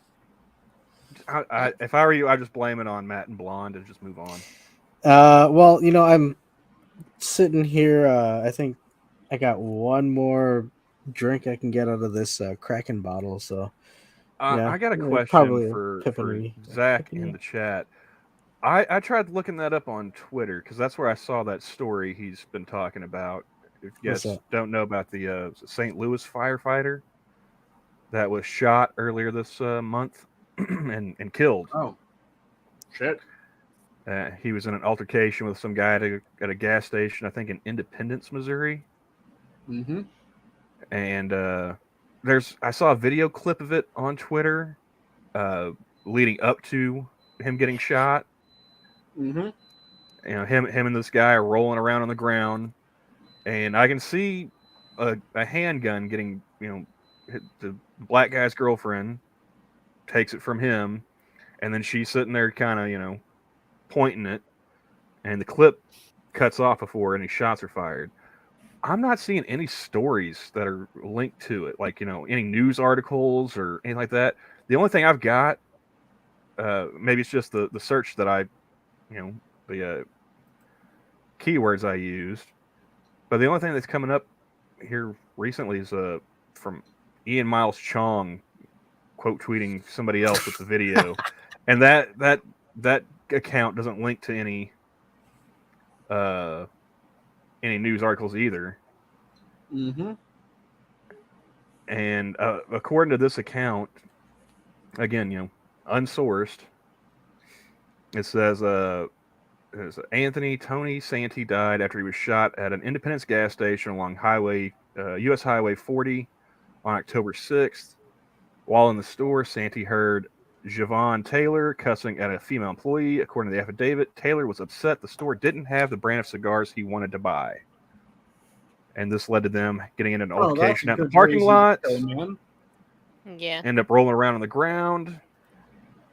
Well, the guy's girlfriend takes his gun off of him while he's rolling around with this white firefighter on top of him. She's trying to get the firefighter off of him. And, I mean, I was fairly confident, like, one of these two, either the dude or the chick, maybe both, are felons because it's got an extended magazine on it. Mm-hmm. She's slapping this dude on the head. She's pointing the gun at him, and then it cuts off. But apparently that young lady is not being charged for shooting a firefighter in the head because the prosecutor is claiming self-defense. And I would really like some news articles corroborating that, not just Ian Miles Chong's Twitter, because I don't trust that motherfucker as far as I can throw him. No, I wouldn't.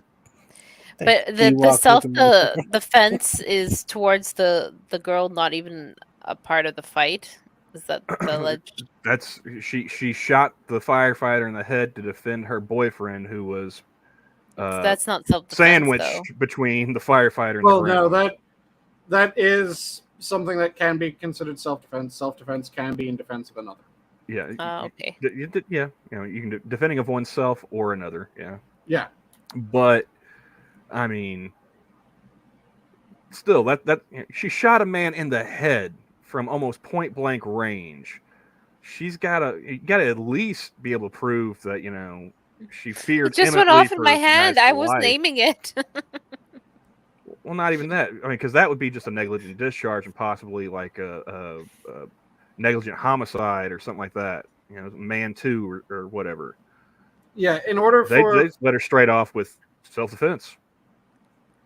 yeah, it should be something that they would have to prove that there was a threat of life and limb. So either grievous bodily injury, sometimes also called great bodily harm, or death in order for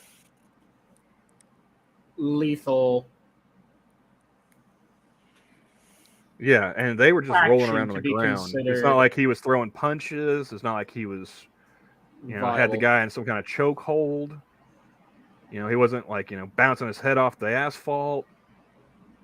They were wrestling pretty much. Yep. And she pulled her boyfriend's gat out of the back of his pants. Shot a dude. Like I said, though, like aside from Ian's Twitter, I'm not, like all the other top references that I'm seeing are for like police officers shot in St. Louis in 2020.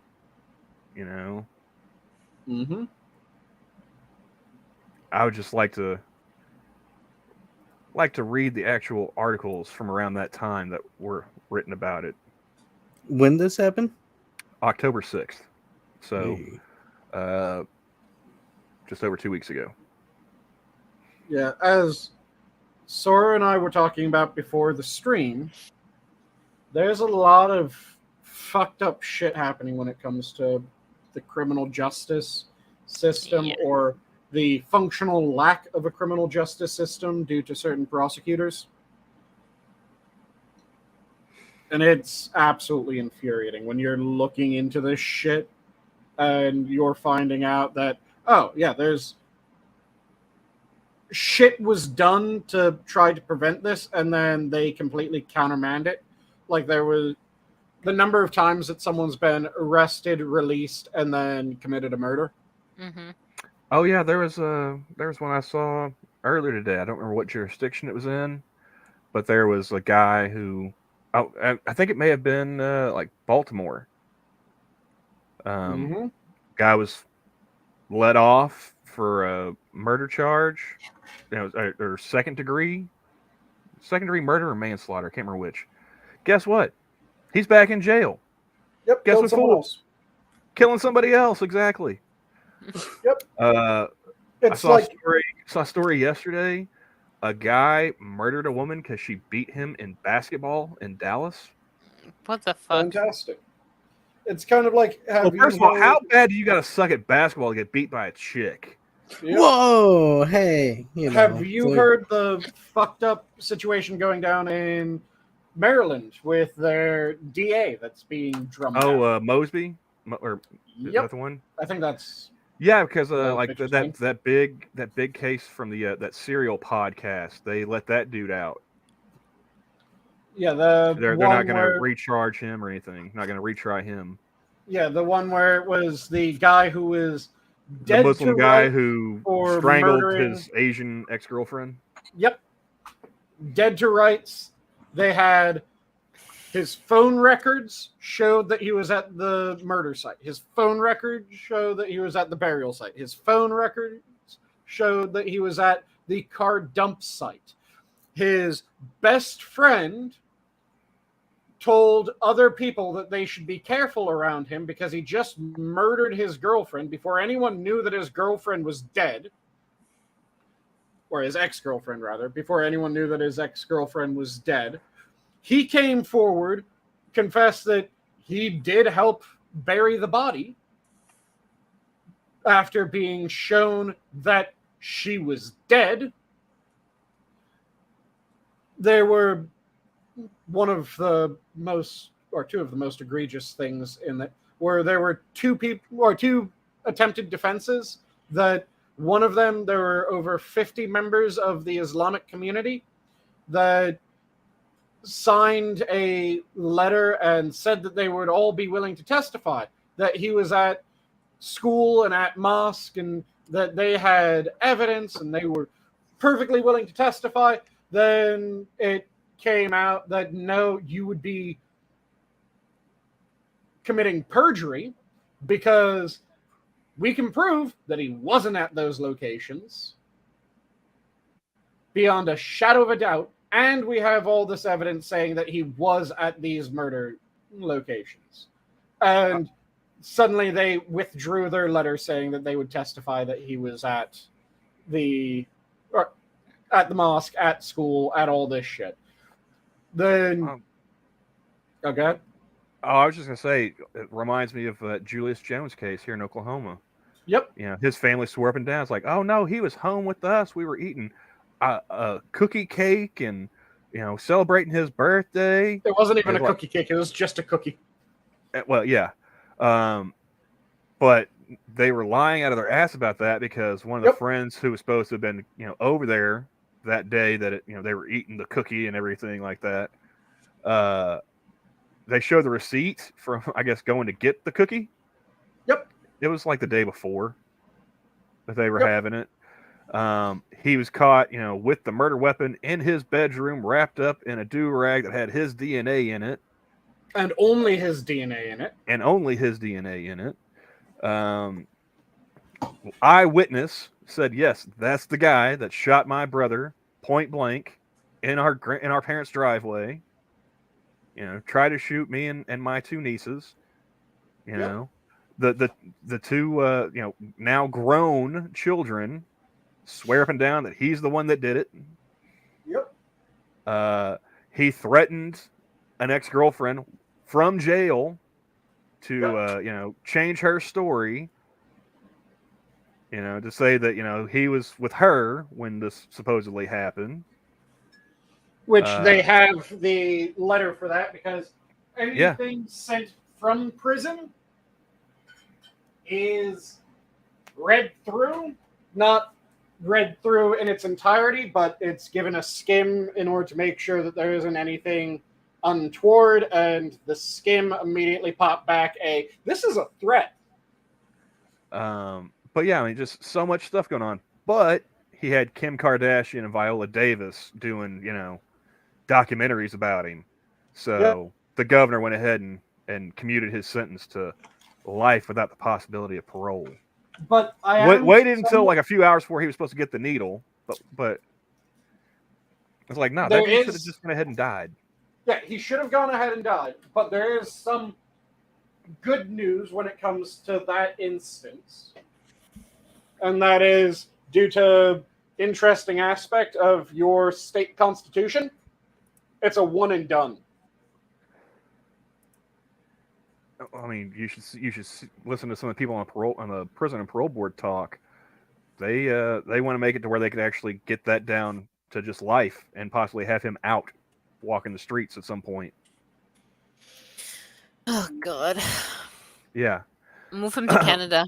But I think I'd rather take my chances in Mexico. At least they got more American guns down there. Yeah.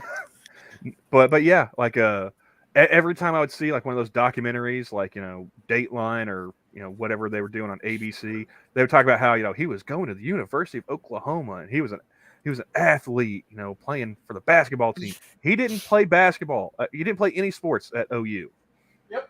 He got thrown out because motherfucker never went to class, never did his homework. You know, I mean, he was as close as you can get to having a negative GPA. And this is coming from a guy. You owe us a GPA. This is coming from a guy who drank, you know, enough to blow higher on a BAC test than his GPA in college. This guy didn't even try. You know, he was a car thief who had, you know, a bunch of stuff that he'd given to that girlfriend, jewelry wise, popped for, you know, being stolen. You know, when because she had stuff that he didn't pawn. Popped for being stolen from another car theft that was in the exact same fashion, with the exact same description of his clothing, the handgun, everything else. But yeah, he murdered a man in cold blood just because he wanted to steal an SUV. And it was worth what? Like $4,000. Yeah, I remember it being like $2,000 to $4,000. And this is like 1998 prices, you know. That was then being split between two people because he had an accomplice. So he killed a man for somewhere in between $1,000 to $2,000. Yeah. And the governor went ahead and caved because, you know, they had you know, football players and actresses and celebrity sex tape makers in his corner. Mm-hmm. Which is one of the reasons why I'm not going to vote for that motherfucker next month. There's a chance that we may end up with a lady Democrat as our governor. No, don't do that. It'll be. I'm not voting for her either, but I'm not voting for him because, you know, he's got no spine. I'm very sorry to interrupt. I'm gonna have to bow out. Well, I was just about to say I just noticed the time. So we were going to go around for parting words. So I'll let you start off that little fun bit. Good night, everyone. I hope you have a wonderful weekend. Rest well. And then which of you wants to go next? I'll go ahead and go. In relation to the last topic we were discussing, rope is cheap and reusable. Mm-hmm. Just remember to pre-stretch it unless you want them to do a jig for a while. I'm fine with that. Dance. And This Adam? is Judge Parker territory, Sanguine. Nice. Adam, do you have any parting words that you want to give? Yes. I'm assuming that Quiz and I have. I probably should follow up with him, but I'm assuming he's going to be hosting Sunday. I'll be hosting Monday.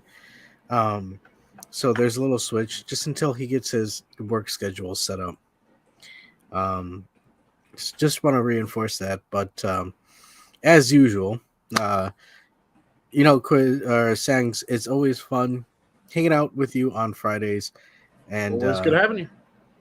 And dude, we had some epic conversations or discussions today, so Yep. I had a lot of fun with that. Camel, wasn't expecting you to be there, but it's always fun chatting with you. I thought I was really say hello. I was kind of hoping that it was going to be Camel. Wasn't expecting you to be here, but you were. Then just immediately moved to Sora. Oh, come on. You know, I can't. I was hoping for that too. I blame you for my smoking habit and early age, but no,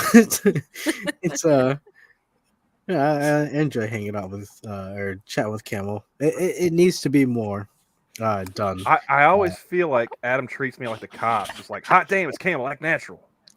Well, you know, I gotta size you up a bit, you know. I don't quite sure how to communicate with you. You know what boundaries there are, but and of course Sora. You know, I Yes. love chatting with you. Likewise. Yep. And so that's the end of the no. But no, yes. I'm hamming it up as it is. But hey, thanks for letting me chat with you. I love y'all and God bless. And that goes for the panel and the chat. Now, some of you in chat, yeah, I don't know. But And I'll leave off with my standard of if you're passionate about something, make sure that you devour it. Don't let it devour you. And with that, have a good night all. The zoo is closed. Good night. Later, everybody. This is when you say goodbye, Adam. Oh, Bye, goodbye. Adam. Have a good night, all.